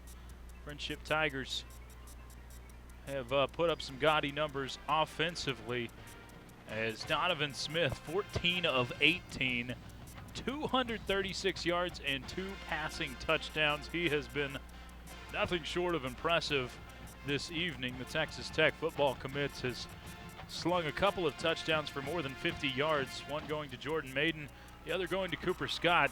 Scott picking up where he left off with 191 yards last week. He's got 6 catches for 149 this week, including that touchdown. Also have Jordan Maiden with 5 catches for 84 yards. And not much help outside of that. Drew Hokut, the leading receiver for the Tigers on the season, just 1 catch for -4 yards. They haven't been able to get him involved too terribly much, but they haven't needed him to this evening. For the rushing game for the Tigers, Will Bayouth has been all that they have wanted and needed him to be. 10 carries for 105 yards, so easy math there. 10.5 yards per carry. Tigers 13 total carries for 108 yards on the evening. Tigers able to get it done on both sides of the football,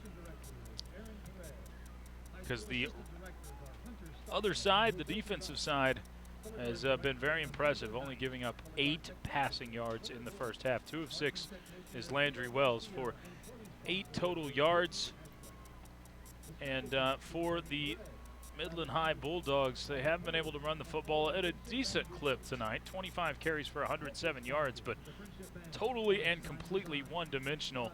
And that's why they've still got a 0 up on the scoreboard as we sit at the half. One impressive stat for the Friendship Tigers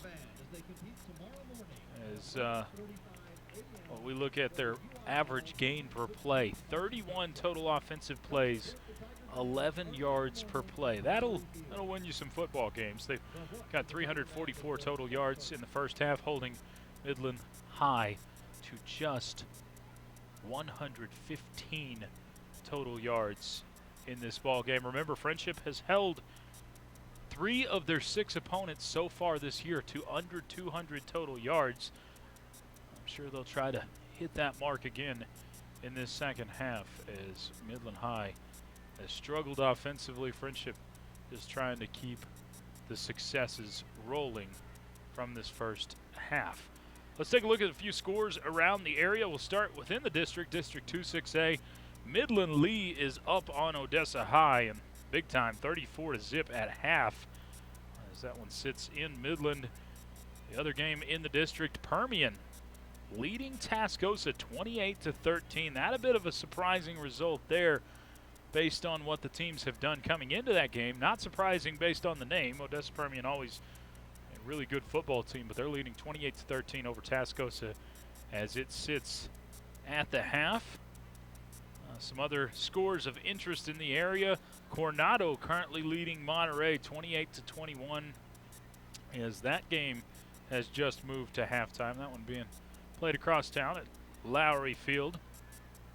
Some games have gone into delays like this one. Olton leading Post, the number 9 Antelopes, trailing Olton 6-0 as that one has gone into a lightning delay. Fortunately here in Wolforth, we haven't had to deal with any sort of weather.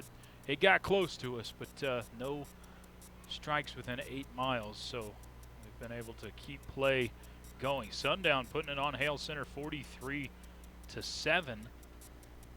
The Shallow Water Mustangs leading it over Muleshoe 29-12 as that one sits at the half. New Deal up on Floydada just into the third quarter, 28-0.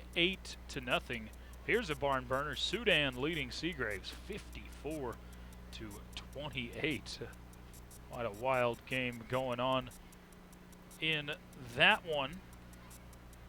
A few other area scores. River Road beating Slayton 27-25 as that one is leaked into the third quarter. Lubbock Cooper up on Wichita Falls Ryder in Wichita Falls 24-6. They've just gotten underway in the third quarter. Estacado leading Dalhart. About 3:50 left in the third. 20-0. Leveland up on Borger. A score of 34-7, and Littlefield trailing Bushland 31-7 as that one has just gotten into the third quarter as well. We'll go ahead and take another break and be back to look towards the second half, and with second half kickoff momentarily. You're listening to Friendship Tigers football as the Tigers lead at 26-0 over Midland High here in the Friendship Foundation for Leadership halftime show. It's Friendship Tigers football on Double T 97.3. Don't miss the sale of the summer at Gene Messer Toyota. Right now, get 0% APR for 72 months on the new 2019 Toyota Tundra Special Edition Crew Max. Or get 1.9% APR for 60 months on the new 2019 Toyota Tacoma Special Edition Double Cab SR. Gene Messer, business done the right way. 19th and West Loop 289.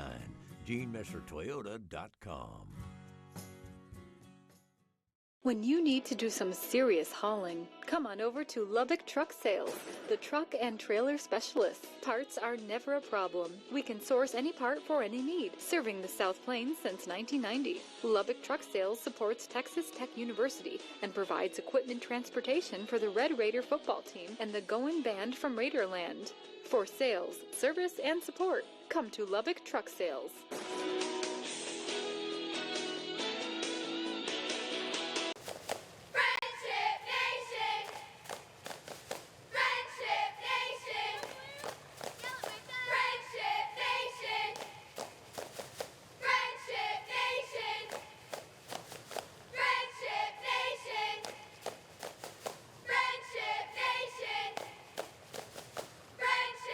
We are the Friendship Varsity Cheerleaders, and we're proud to support Friendship ISD. Seek perfection, capture excellence. Here we go! Let's go Tigers! Here we go! Let's go Tigers! Here we go! Let's go Tigers!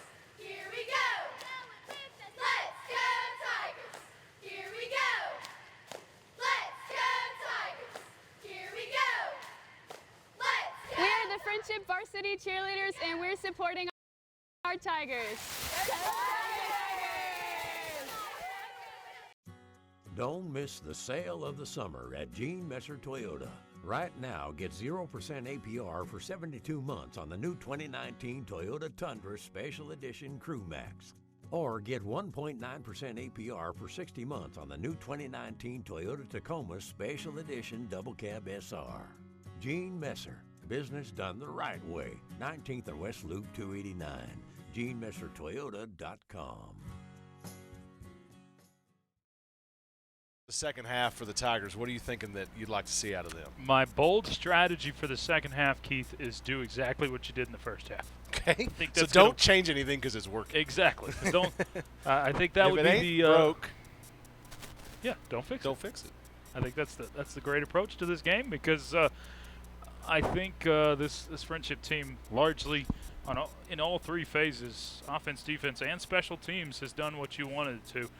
And I think you look at the offensive stats, they definitely reflect that. Over 300 yards, close to 350 yards of offense in the first half, and really balanced out. You've had some really nice running plays. You've had some really nice passing plays. But the defensive side of the football has been just about as good. You gave up one drive that they were able to pick up about 70 yards on one drive. But outside of that, I think the yards per play is the biggest stat that's telling. We gave that one a little bit ago, but 11.10 for Friendship compared to 3.7 for Midland High. And it's a perfect comparison because they've both run 31 offensive plays. Straight up comparison. Yeah. So this is a Friendship team that I think, 26-0 isn't as bad as we've seen in some games, but I think when you're talking about dominance in a game, the Friendship has absolutely dominated. The only reason the game is even as close as it is because Midland High has been able to hold on to the football for some extended periods of time, and they're leading the time of possession battle by about 3 minutes, or it could be a lot more gaudy of a score than it sits right now. Well, and you talk about that, and they're certainly having their way with them, and I think the biggest example of that in my mind is that defensive stop that the Tigers had. You forced the field goal. Penalties did help you a little bit. And then the full tilt bozo comes in full force, and you blow up the field goal and block it. And I don't know if we've talked much about full tilt bozo. We don't always have a chance. There's some a little bit. FTB awards. Yep. Special teams coordinator Eric Kirkpatrick says, the majority of kids these days are scared of clowns. So he wants to make special teams about clowns. What has happened with that? I love bozo as a kid. I don't know. But the shirts are amazing. The full tilt bozo is a jacked Friendship football player with a clown head and the big hair. And so each week, those special teams kids are competing for FTB helmet stickers, but then the player, that special teams, that FTB player of the week, gets a black FTB shirt. So I'm talking full bozo on that. They are coveted around the Friendship football community. They are pretty neat. And you see it, though. You see the effort there. You see guys making big plays. You see guys doing some impressive things beyond the punts, beyond the kicks. You see some guys really getting out there and getting after it, where sometimes special teams can be a place you don't see that. And Coach Kirkpatrick really has those guys believing that they can make a difference in the game, and they are. Yeah, I think that's one of the biggest keys to – or biggest phases of the game that it gets overlooked by so many people, and even us at times. We talk about two sides of the football. There are three sides to the football, and I think Friendship has been exceptional with the special teams just about every single night this season, and I think it starts really with your kicker and your punter, which is the same guy in Cage Jones, who's really got a great leg, but everybody else involved, very important. Got to be a head hunter and got to play some good assignment football when it comes to the special teams, and the Tigers have been really good in that category tonight as well as every night. So Friendship tonight, I think, has done everything you've asked of them on both sides of the football, and this is something we've talked about before, and they've been in this situation specifically against El Paso Andress, a big lead at halftime. But Keith, it's something where Friendship can't be content. You still got to go hard at it, and would love to get in a position where you can take your starters out maybe by the fourth quarter. Absolutely, and against a district opponent, it's a little bit of a different rule. I mean, you want to put the foot on the throat. You want to finish the game. You're not going to be disrespectful to your opponent. No. But this is district play. This is when it matters. You're 0-1 in district after a loss to Midland Lee. This is important, and it's important for your postseason. And this team has been very open and vocal that they want to make it to the playoffs and they want to win a game there. And I think they certainly have that capability. But every single game counts. And these Tigers, they look like to me they're focused and ready to come out and make that happen. Yeah. The clock has run down to 0, and teams are just now making their way into those inflatable tunnels. Tigers running out between the legs of that standing tiger, and the Bulldogs running out of the mouth of a bulldog with big spike collar. So always creative. Some Love of them to see everybody. Some of them have face masks on them that you have to punch your way out of. I did see a highlight the other day, and it was a big game last weekend. I'm not remembering where. I think in the Austin area, and they came through the tall, handmade paper run-through. And I loved it. Classic. Like, there was some work put in by some cheerleaders on that thing. That's what we used to still do back in my day. Used to still do? You did it. Used to still do. That's official industry term. Yeah, absolutely. No, we still did that even through the blow-up. You'd come out of that. And oh, you still had? Yeah, they had a. Yeah, you're right. They had a blow-up, but they still came through the. I like the classic paper. Oh yeah, I like to see it. Absolutely broken back out, but still got a little time before the half gets started up officially. We'll plug some opportunities for you to hear Friendship and and other high school sports here on Double T 97.3, as well as otherwise. Friendship High School Fan Zone every Wednesday night. Don't forget it, 7 o'clock on Wednesdays over on 100.7 The Score. You hear Coach Jay Northcutt and sometimes Coach True for the volleyball team, and that lasts all season long, or all year long, school year long, so you can hear from coaches from around the Friendship athletics landscape on that program on 100.7 The Score. Also, don't forget, right here on Double T 97.3 tomorrow morning, as every morning, you got Saturday morning quarterback at 7 a.m. where Garrett Luff does a fantastic job of breaking down all of the area matchups and what happened the night before. I hear he'll have an added challenge tomorrow, though, on that show. No, he always gets up at 7. No, it doesn't. I think the added challenge is that you're his partner dealing tomorrow. with me? Yes. Yeah, absolutely. Yeah, that's always an added challenge for anybody.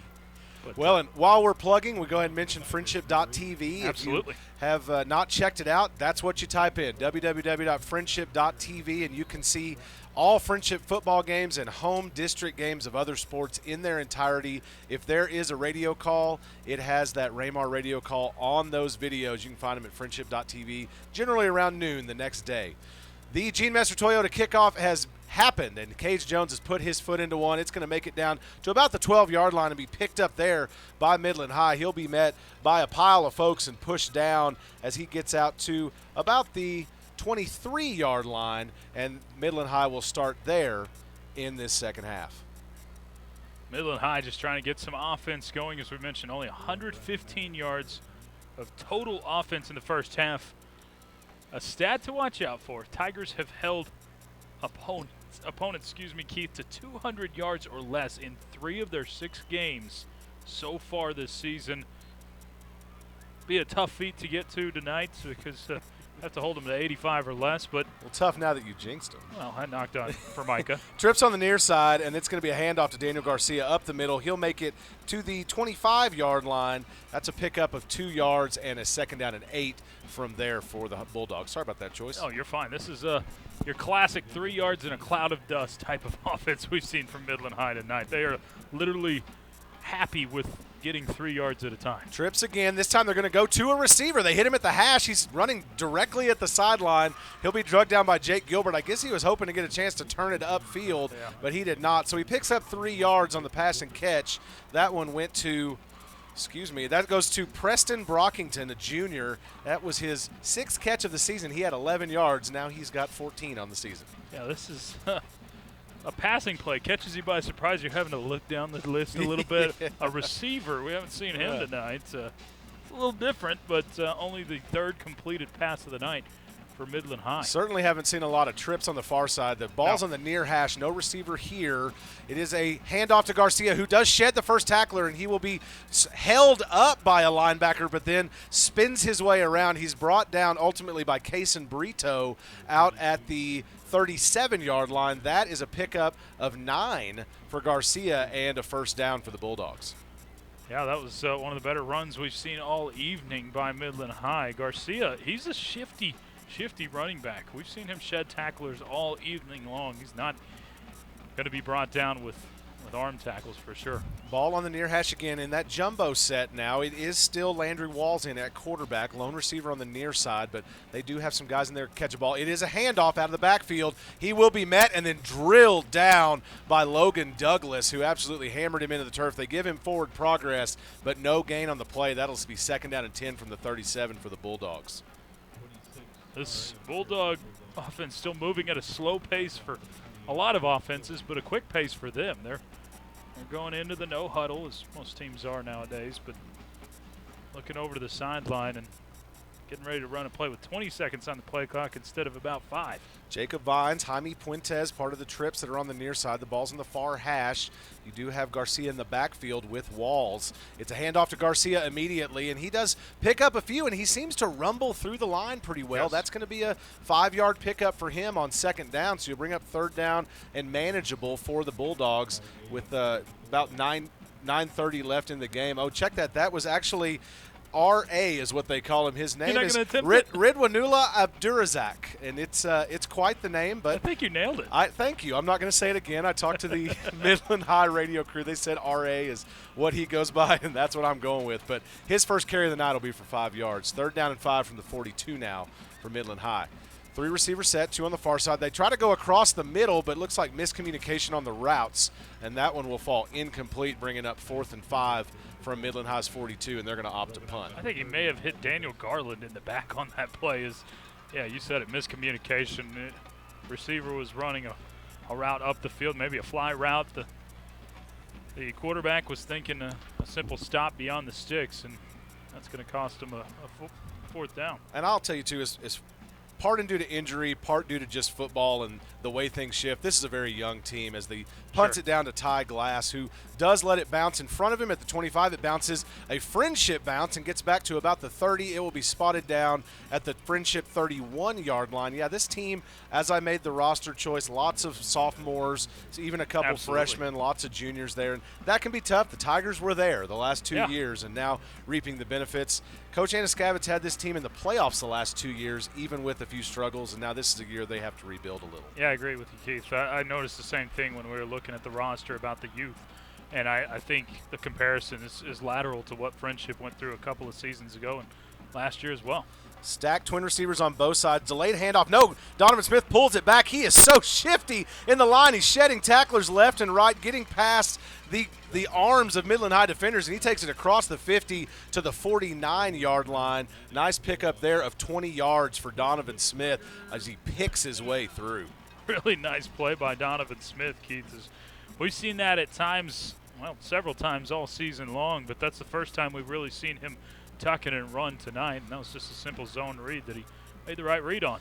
Donovan Smith back to throw. He's got the wide receiver screen set up, and Drew Hocutt, who's got blockers, but one Midland High defender gets in there and grabs Hocutt by the leg. They drag him down at the 43-yard line, so a pickup of about 6 on that one brings up 2nd down and 4. You got to say on that Donovan Smith run, Coach Yost is still down there hanging around, and he had to have liked what he saw there. Oh, I'm sure he's thrilled with what he's seen from his future quarterback tonight.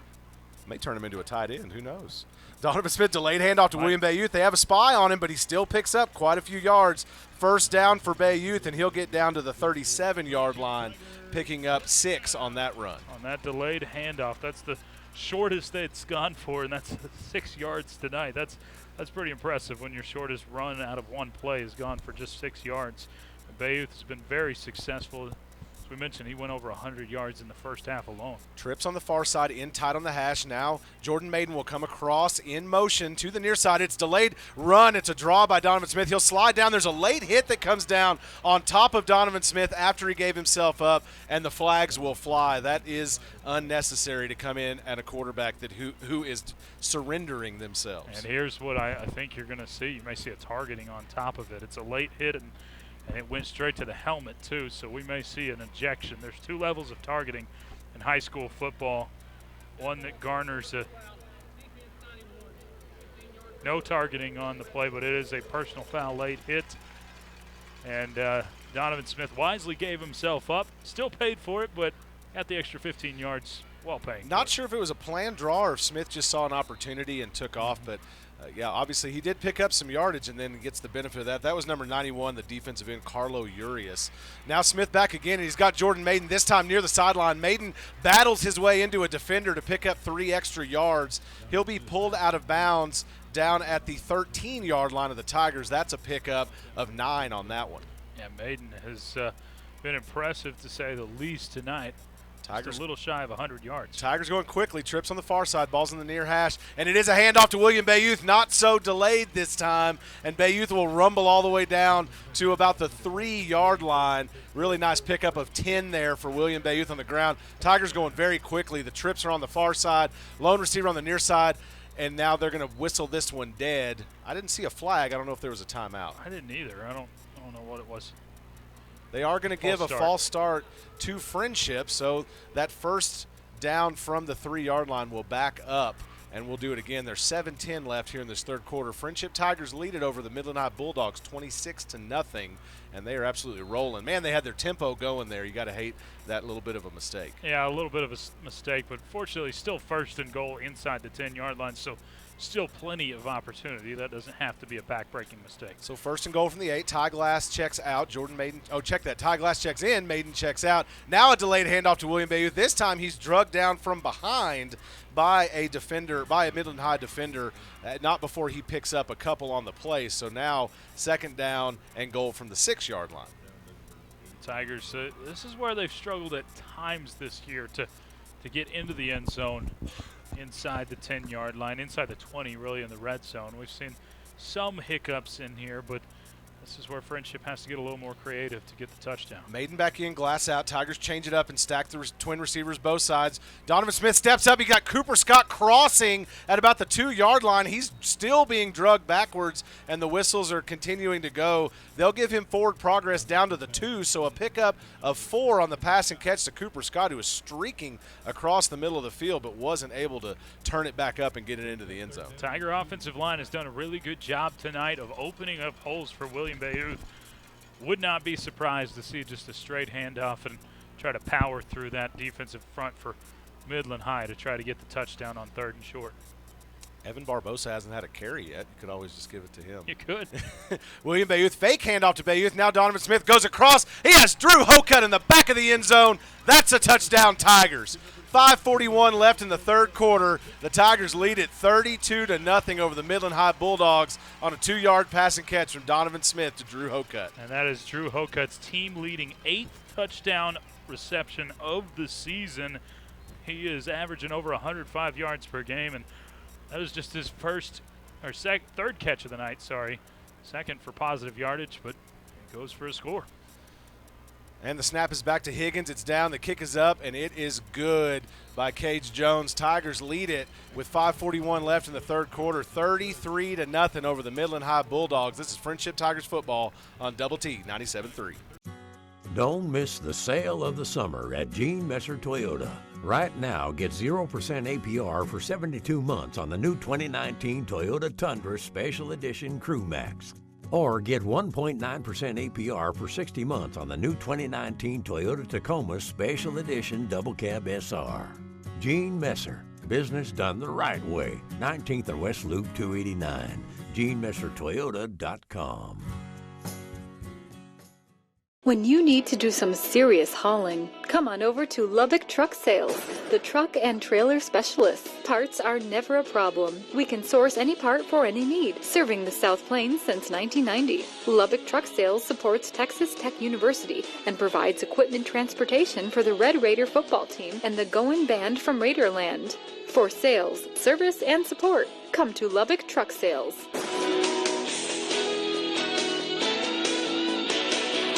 Welcome back to Friendship Tiger Football on Double T 97.3. I'm Keith Patrick, the voice of the Tigers, alongside Choice Woodman.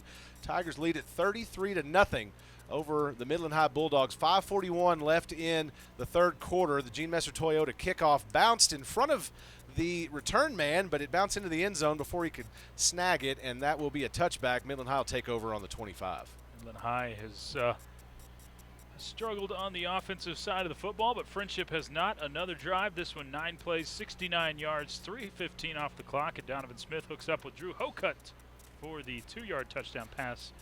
Tigers leading at 33-zip. Handoff by Walls to, you guessed it, Daniel Garcia, who rumbles forward for a couple on that one. Looks like he picked up 3 from scrimmage, so second down and 7 incoming for the Bulldogs.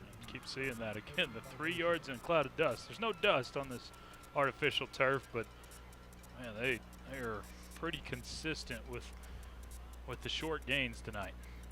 Seems like they've settled into using a more classic offense with Walls. Let him grow up a little bit and get some experience. If you're not going to be able to win with the Wildcat, then run the offense you want to run and let these guys grow. Trips on the near side, ball's on the far hash. He'll go immediately outside to his man in the flats, who does turn the corner with great speed. He'll ultimately be knocked out of bounds by Colton Anderson with help from Evan Barbosa. There's going to be a holding flag come in, I believe.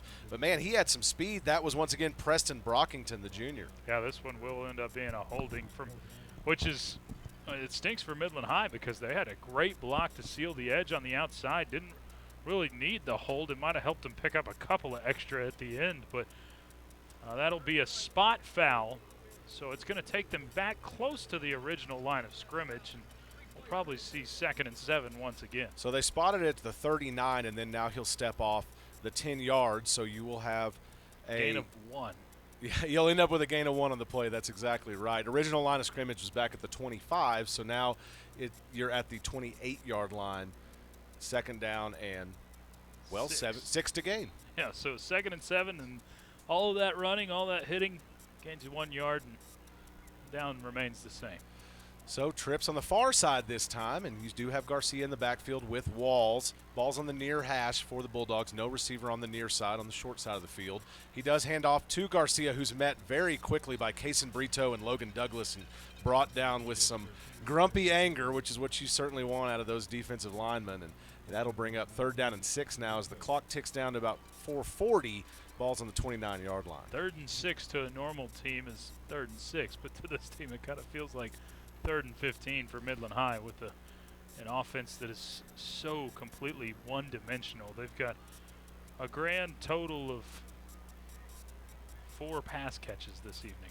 For 20 yards. That's, yeah, that's tough. Twin receivers both sides. Ball's in the near hash. Jeremiah Phillips in on this side. Hadn't seen much of him.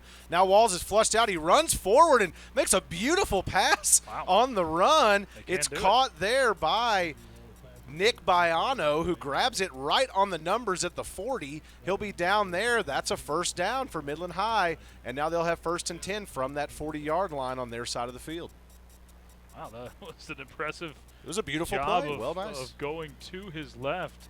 Walls was able to square his shoulders, go in the opposite direction of his throwing arm, and delivers a nice ball. 2 receivers set, both on the far side. Ball's in the far hatch. It's a handoff to Garcia, who looks to go outside, then picks his way up and turns outside again. He's met by 4 Tiger defenders and drugged down. He does pick up 3 on the play ultimately, so now you'll look at 2nd down and 7 for the Bulldogs on their own 43-yard line.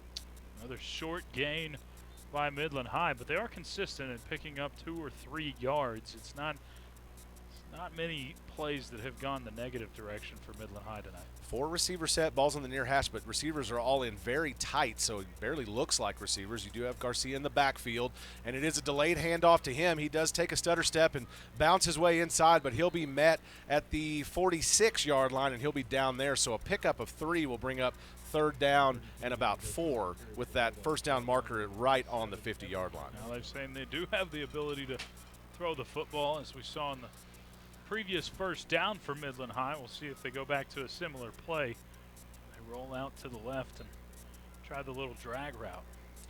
Jonathan Cajigal Kelly now checks in also. He's listed as a slot receiver along with Nick Baiano. So seeing more receivers out there than we have. It's a 4-receiver set, and you do have Garcia in the backfield still.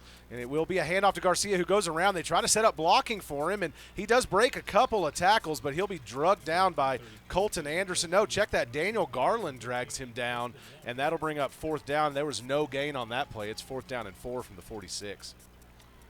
4th down for the Tiger defense, and it looks like Midland High is once again going to punt the football, I believe. No, I believe they've they're gone gonna, into a jumbo package. They've brought the jumbo package in. You have Springer back in now, as well as I see Jonathan Cajigal Kelly out there, and I believe that is R.A. that's out there as well, Choice. Right. And I don't see Daniel Garcia right now. So you have Springer and R.A. in the backfield, and you have a lone receiver on the near side. It is a keeper for Springer. He'll be met in the backfield very quickly, and now Tigers are all over him. He is running for his life, but he'll have his legs cut out from under him by Elijah Gomez, short of the 1st down. That'll be a turnover on downs. Tigers will take over at the Midland High 48-yard line. Yeah, really nice stand by the Tigers. Springer did a great job just to keep his feet in the first place, but he's got some speed, not enough to get outside on Elijah Gomez, and Gomez with a nice sprinting play just cuts the legs out. Tigers hold strong, still don't let him on the other side of the 50, and Friendship will have an opportunity with great field position once again to go add to their lead. Once again, though, for Midland High, that was another time-consuming drive, and they've if they've done anything tonight, they've been able to eat up some clock. Tanner Higgins in at quarterback now, and you're going to see some new faces coming in at wide receiver. We'll do our best to keep up with those for you. It's a delayed handoff to Aaron Brown this time, who has the benefit of that play. He lays a shoulder into a defender and gets an extra yard on the play.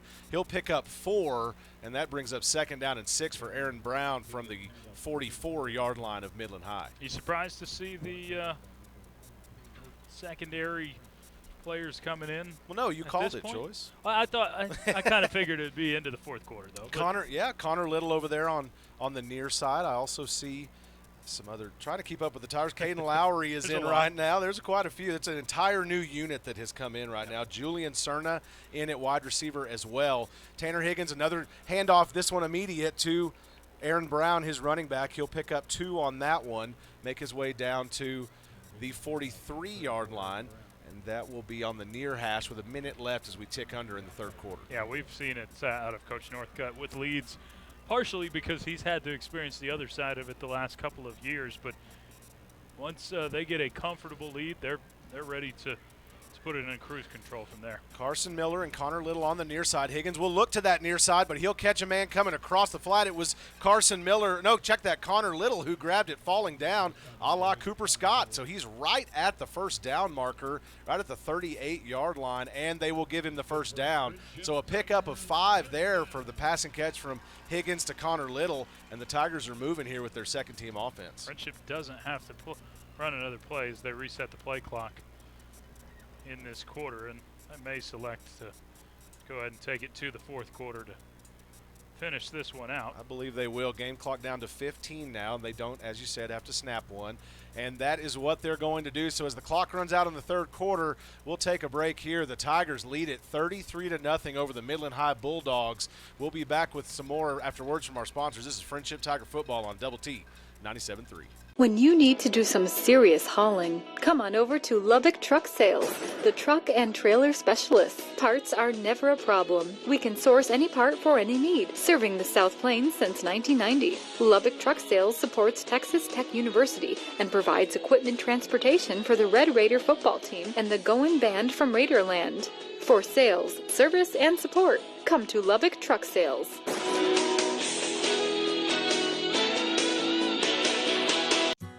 Don't miss the sale of the summer at Gene Messer Toyota. Right now, get 0% APR for 72 months on the new 2019 Toyota Tundra Special Edition Crew Max. Or get 1.9% APR for 60 months on the new 2019 Toyota Tacoma Special Edition Double Cab SR.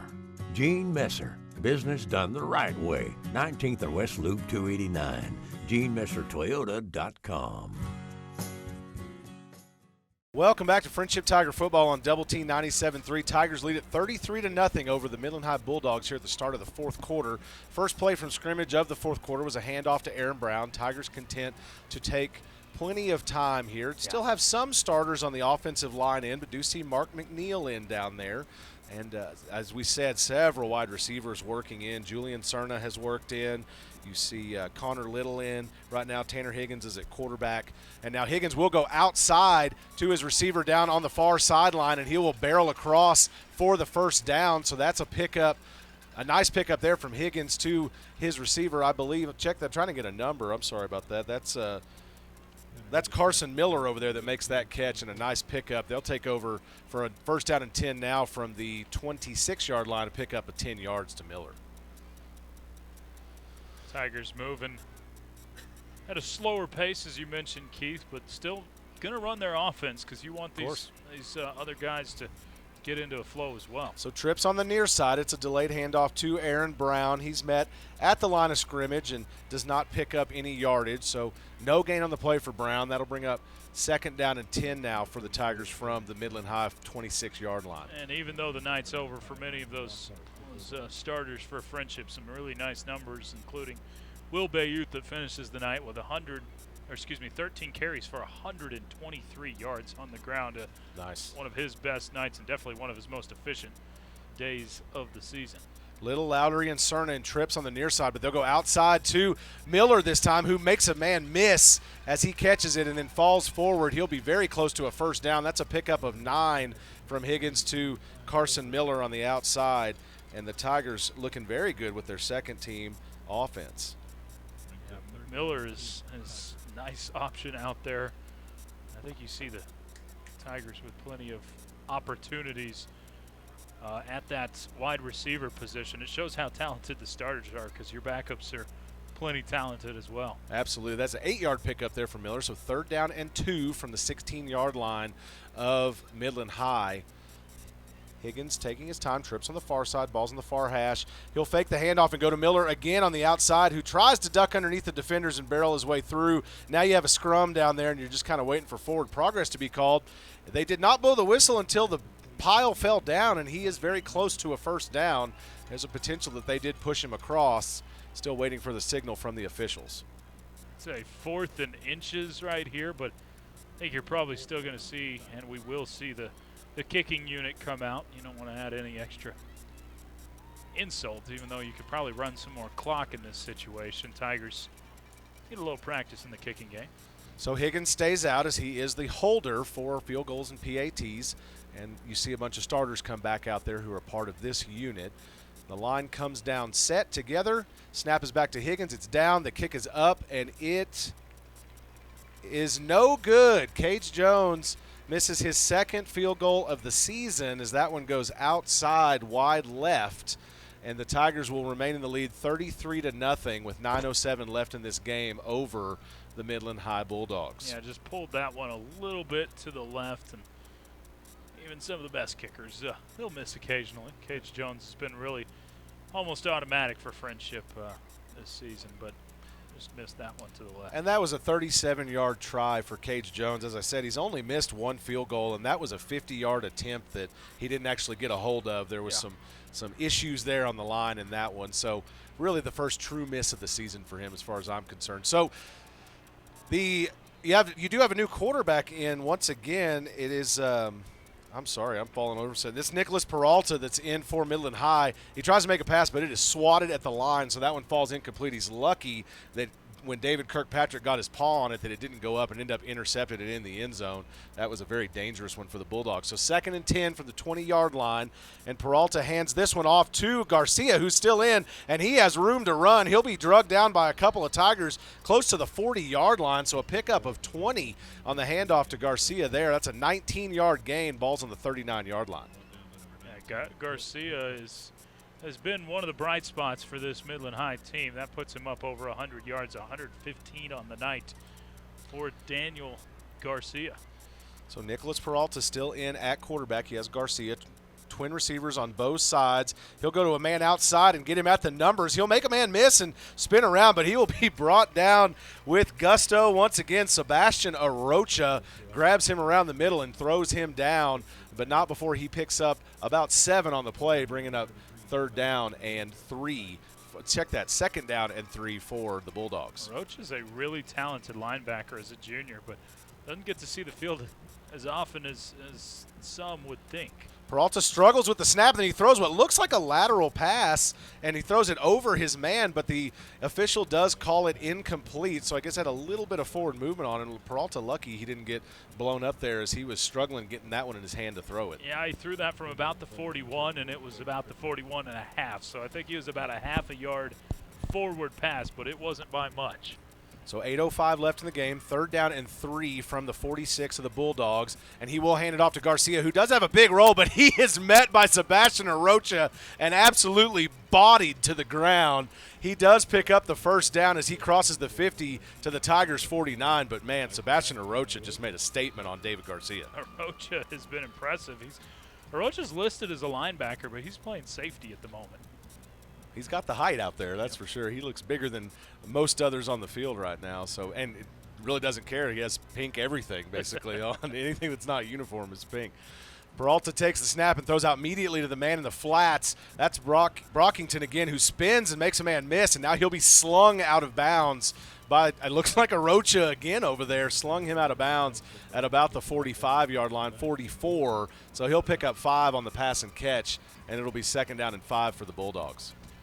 2nd and 5. And we've seen this Midland High offense move with more rhythm right now than really it has the entire game. Twin receivers both sides. Peralta drops back. He's looking downfield, trying to get to a man down there who's well covered, and the ball is overthrown. That one falls incomplete and brings up 3rd down and 5. Ball still on the 44 of the Tigers.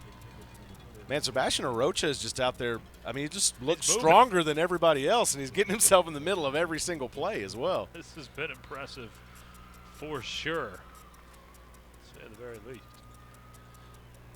Twin receivers on the near side and on the far in tight. Handoff to Garcia, who breaks his way through, but Arocha right there to bring him down at the 37-yard line. He does pick up the first down. It's a gain of about 7 for Garcia, but Arocha just dropped the hammer on him and just smothered him at the 37. He's going Dwayne Slay on him out there. He is just pure headhunter mode.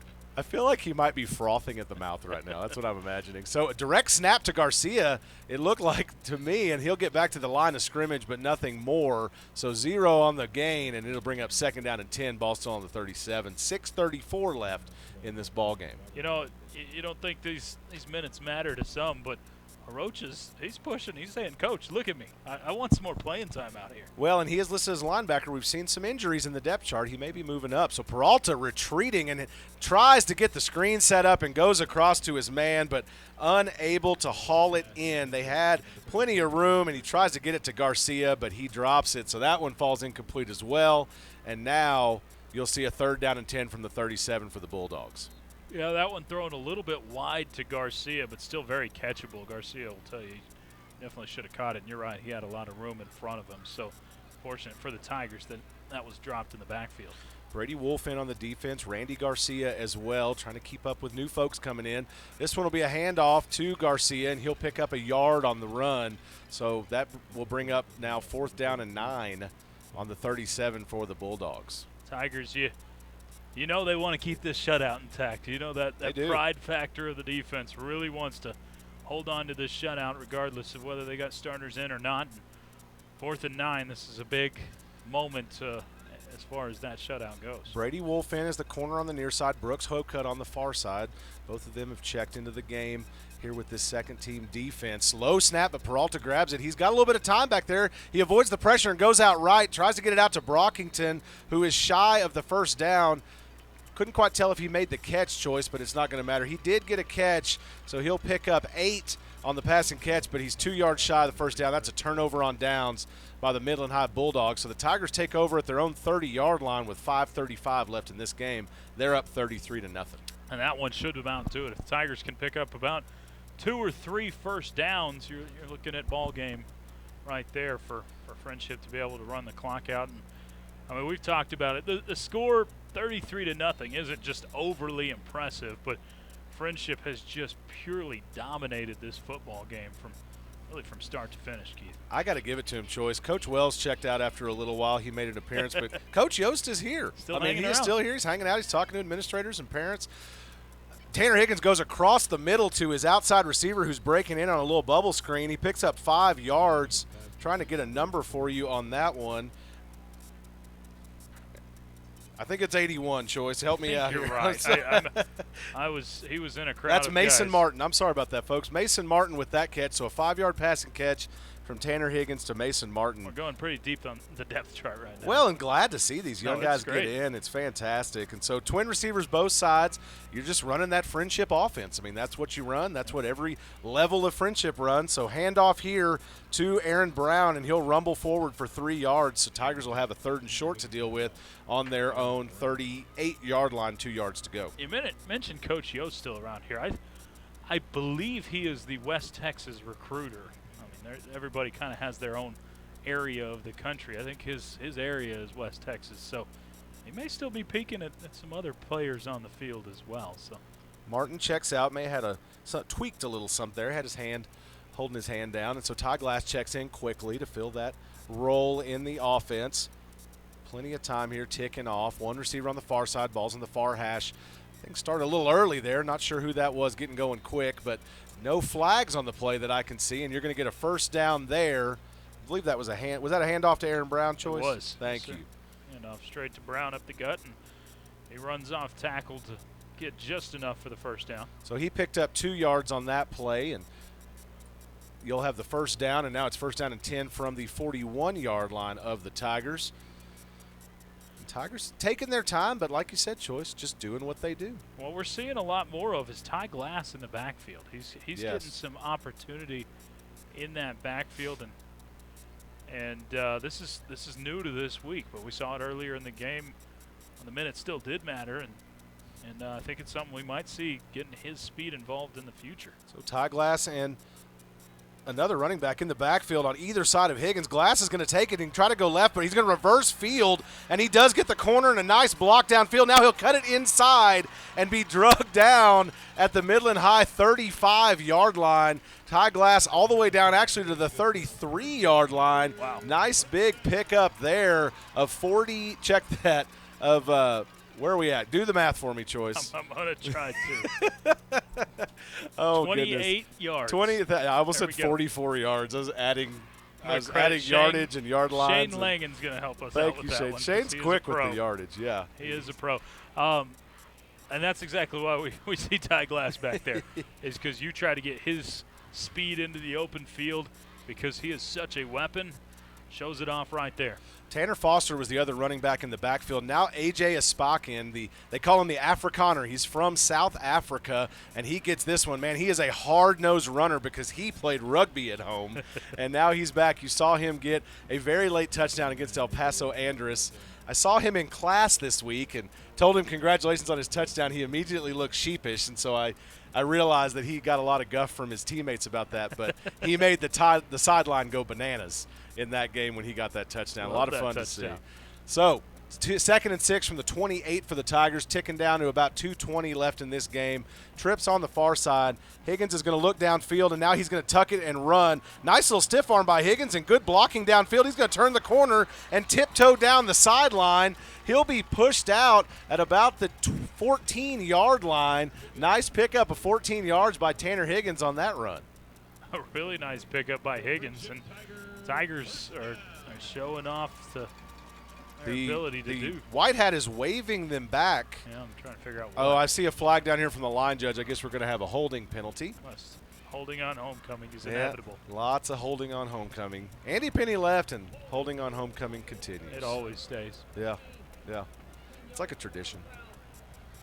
Second, just way off the rails here, Choice. I mean, we're just enjoying the end of a nice shutout here by the Tigers. Well, honestly, the game has got kind of boring, and that's a good thing. Yeah. I mean, honestly, this is a game you wanted to get boring, and, right. and it's one that has largely been over for most of the second half. 2:11 left in this one. First and 10 from the Tigers' 35-yard line. Actually, not first and 10. That's actually first and 11 from the 35-yard line, I believe. They're stretching the chains out. It is first and 10. I think it's supposed to be second and 10. So it's the handoff is dropped from Higgins to his running back, and he does pick it up, and he reverses field, gets around the corner, and gets all the way down to about the 30-yard line. A busted play all the way back on the Tiger paw turns into a very nice pickup by Julian Cerna, who dropped the handoff from Higgins in exchange and brings it all the way around for 5 yards on the play. Cerna was just running a wide receiver sweep on that play and then fumbles it. It bounces right back up into his lap, fortunately, and then he reverses field, shows a little speed, and picks up the 5 yards and makes it a 3rd and 5. So 3rd down and 5 for the Tigers, as Choice said, from the 30-yard line. They have to gain the 25 to keep this one rolling. Do need a couple first downs here. They are letting the clock run down. It's down to 5-4.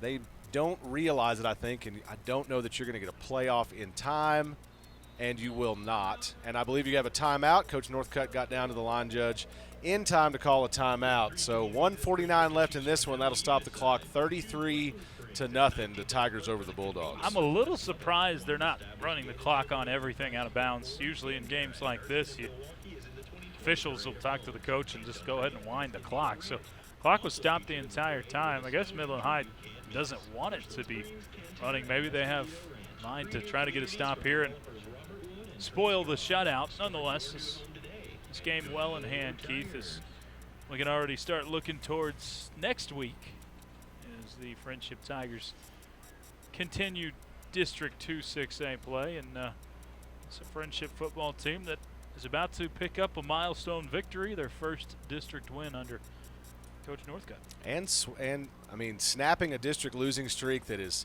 something to get a monkey off the back there. And, yeah, No you're question. right. The Tigers go on the road next week, go to Ratliff Stadium to face the Odessa High Broncos, or Bronchos, as you want to say.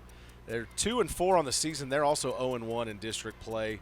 They lost last week to Odessa Permian. They were shut out 24-0. It's going to be a delayed handoff this time, and he makes a nice step, puts a foot in the ground, and takes it all the way down, and he is going to go out of bounds at about the 3-yard line. That was a very nice run with that hard step to make everybody miss, and I have no idea. Tanner Foster. I thought it was 36. That's what was throwing me off. Thank you, Choice. Tanner Foster, number 26, with a very nice run there from scrimmage, gets it down to the 3-yard line. Foster, one of the several running backs on this list, and it seems like everybody's getting an opportunity. But, again, they're still wanting the clock stopped, so Friendship's going to have a chance to punch this one in. I could have told you it was Tanner Foster. The fact that I'm looking for 36 and none exists is really throwing me off. So, okay, we're good. I'll do it to you. We're good. First and goal from the 3-yard line, and the Tigers will take a knee rather than punch another one in. Coach Jay Northcutt has talked about Coach Anaskavitz. They are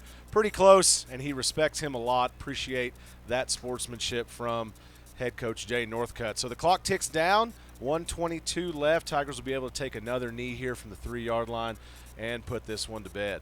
Yeah, this is class by the Tigers. We've seen several teams, actually a couple teams that specifically come to mind over the past couple of seasons when the Tigers were going through their struggles that would be punching it in right here. Yep. Friendship could have easily scored another touchdown to run the score up, but no need to. It's 33-0. Have the win easily in hand, and Friendship moving to 1-1 in District 2 6A play, but a nice overall record as well at 5-2 on the season. This season has been fun so far. Still plenty of fun to be had after this, though. Absolutely, Choice. Always fun to go to Ratliff. They have 20-ounce sodas there. That's always exciting. We like those. Yeah, that's what gets you excited as a radio guy. You know, are the hot dogs good, and how big are the sodas in the fridge? Spacious booth. This one, an old stadium, but still more spacious than some we're at. Yeah.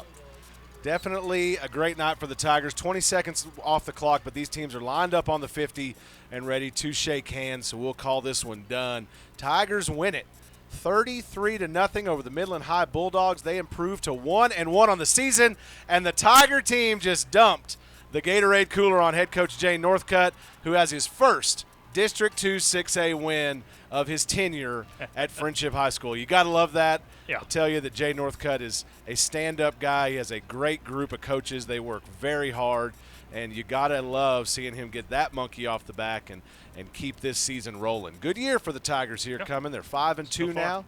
Improved to 1-1 in district play. And Choice, I'm sorry I missed your score updates earlier. Can we look and see how Odessa High is looking tonight and see what we're heading towards next week with the old Bronchos? Absolutely. We'll take a quick look down to District 2 6A right now as we've got some games that are catching up to the scores right now, Keith. But I do have a personal text line interesting fact for you as well, Choice. Let's take that first. That is the first district shutout since 2013 for the Friendship Tigers. And the district shutout that was the last one was not one where you saw the best of sportsmanship. It was a 70-0 shutout at Lubbock High at Lowry Field. I thought that might be the last one as I remember, but it's been a while.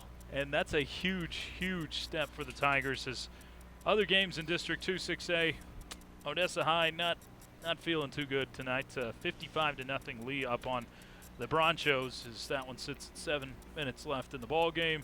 Permian, they're in a tight one, 35-27, leading Tascosa, but just 20 seconds left in the game. Not sure who has the ball, if there's a chance for Tascosa to come back in that one or not. But Permian looking like they're on the edge of a win over Tascosa, which will really shake up the standings a little bit if that happens. So Odessa High almost definitely will drop to 0-2 in District 2 6A. I would say definitely. Tigers are absolutely now 1-1 and will be going in looking to improve to 2-1 in District 2 6A play. Going back to that 2013 season, Choice, another first here. this is the first season since that 2013 season with multiple shutouts. In that season, you shut out Lubbock High and you shut out Paladuro in the by-district round. So Tigers, with a couple of shutouts this season, opened the season with a shutout just like this one over Amarillo High. And now here you have a district shutout, 33-0 over the Midland High Bulldogs. Coach Northcutt's talking to his team, has them all down on a knee, and he's talking to them intently right now. And so I'm not sure the message, and I want to ask him about that. We don't always see him do this, but I think there's always a message about winning with class, and there's a message about staying focused there, I would bet, as you head on in your season. You cannot afford to let anything get over your head and get the big head, as you are a talented team, but there is a lot of football left to be played. Yeah, I think this is a Friendship team that should be extremely happy about the way they've played tonight. You didn't have to do it flashy. You didn't have to do anything extra. As we mentioned, 33-0 on the scoreboard. The 0 is very impressive. The 33, not so much. But Friendship did all just what they needed to win this football game and nothing more. So I think this is a nice victory for Friendship, and I think this is another step in the right direction for the Tigers moving into another important game next week. Culture and the Friendship way, very important to head coach Jay Northcutt, and he makes sure that is important to his team as they all make their way over to the Friendship Tiger Band for the Friendship Alma Mater.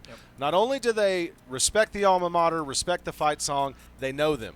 And head coach Jay Northcutt and his team of coaches make absolutely sure that these kids know the words to those songs, which I think just says something about him recognizing what a special place Friendship is and what a special thing you can have going here when you respect it and do it the right way. So excited for them, excited for what he's got going, and we'll watch for Casey Smith to make her way over and try to grab him when he has a moment and makes his way back off the field. And he may be wet, but I bet he's feeling pretty good. And looks like he might be clutching a ball over there as well. It's a special one tonight. And remember, Coach Northcutt came to Friendship. This is his first head coaching job. So not only the first district win in his time here at Friendship, but the first in his career as well. No question about it. This is a special one for Coach Northcutt, but for the Tiger team as well. Because think about it, we've talked about it for the last few seasons.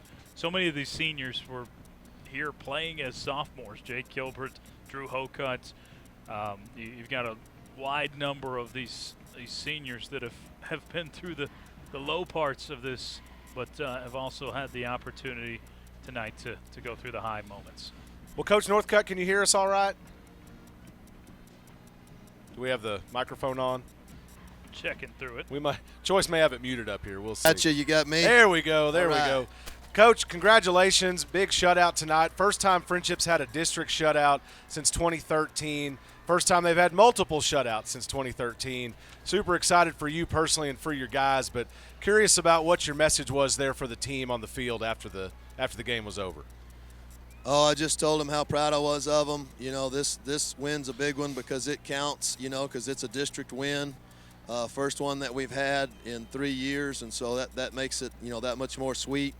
I got an ice bath for it, and I told them I'll keep taking ice baths as long as we keep getting district wins. Well, Coach, you have to appreciate, too, that I know that you guys aren't talking about what you have been doing and what your career looks like, but I think they knew this was a monkey they wanted to get off your back. They dropped the ice on you. This is your first district win, and congratulations to you. Thank you, and it was definitely good to get it done. Absolutely. Go ahead, Choice. The 0 on the scoreboard, obviously impressive. I mean, with the way offenses are in today's football, a 0 on the scoreboard is impressive for anybody. But talk to us a little bit about your defense and how well they played tonight. Well, you know, to me, they've just continued to improve each week all throughout the year. They play with a lot of passion. They really put a lot of investment into preparing. They take that very serious. Like I said before, they're a group of veteran guys, and so they're really doing a lot of little things that make a difference in a game right, and I think that shows on the field, and I couldn't be more proud of them, and I couldn't be more proud of the coaching staff, Coach Ribb, and the defensive coaches and all the coaches just for the game plan that they put together, and the kids came out and played 2 halves of football and did a great job. Coach, Joyce and I talked about during the broadcast, we talk a lot about the two sides of football, but we know there's three. You wore your full tilt Bozo shirt on the outside today, and everybody could see it, and here they come up big with a blocked field goal and some other big special teams plays. What kind of difference do they make in these games for you guys? Oh, they make a huge difference. You know, we talk a lot about how special teams is one of the fastest ways to win or lose a game, and we've really bought into the idea of really being full tilt Bozo, if you want to call it that, you know, in our special teams, and the kids have taken a lot of pride in that and have done a good job. Coach, congratulations, first district win of your head coaching career, and we're excited to be here for it. Tigers improved to 5-2, and you may not know it. I'm assuming you don't. You're not looking at your phone down there. Odessa High is currently down 55-0 against the Midland Lee Rebels. We'll be heading to Ratliff next week to face them. I know you'll have these guys ready. Yes, sir. Appreciate you guys. Appreciate you. Have a good night, Coach. Enjoy it. Thanks. You too. That's head coach Jay Northcutt. Tigers win it 33-0 over the Midland High Bulldogs in a big District 2 6A win, improved to 1-1 in the district and 5-2 on the season.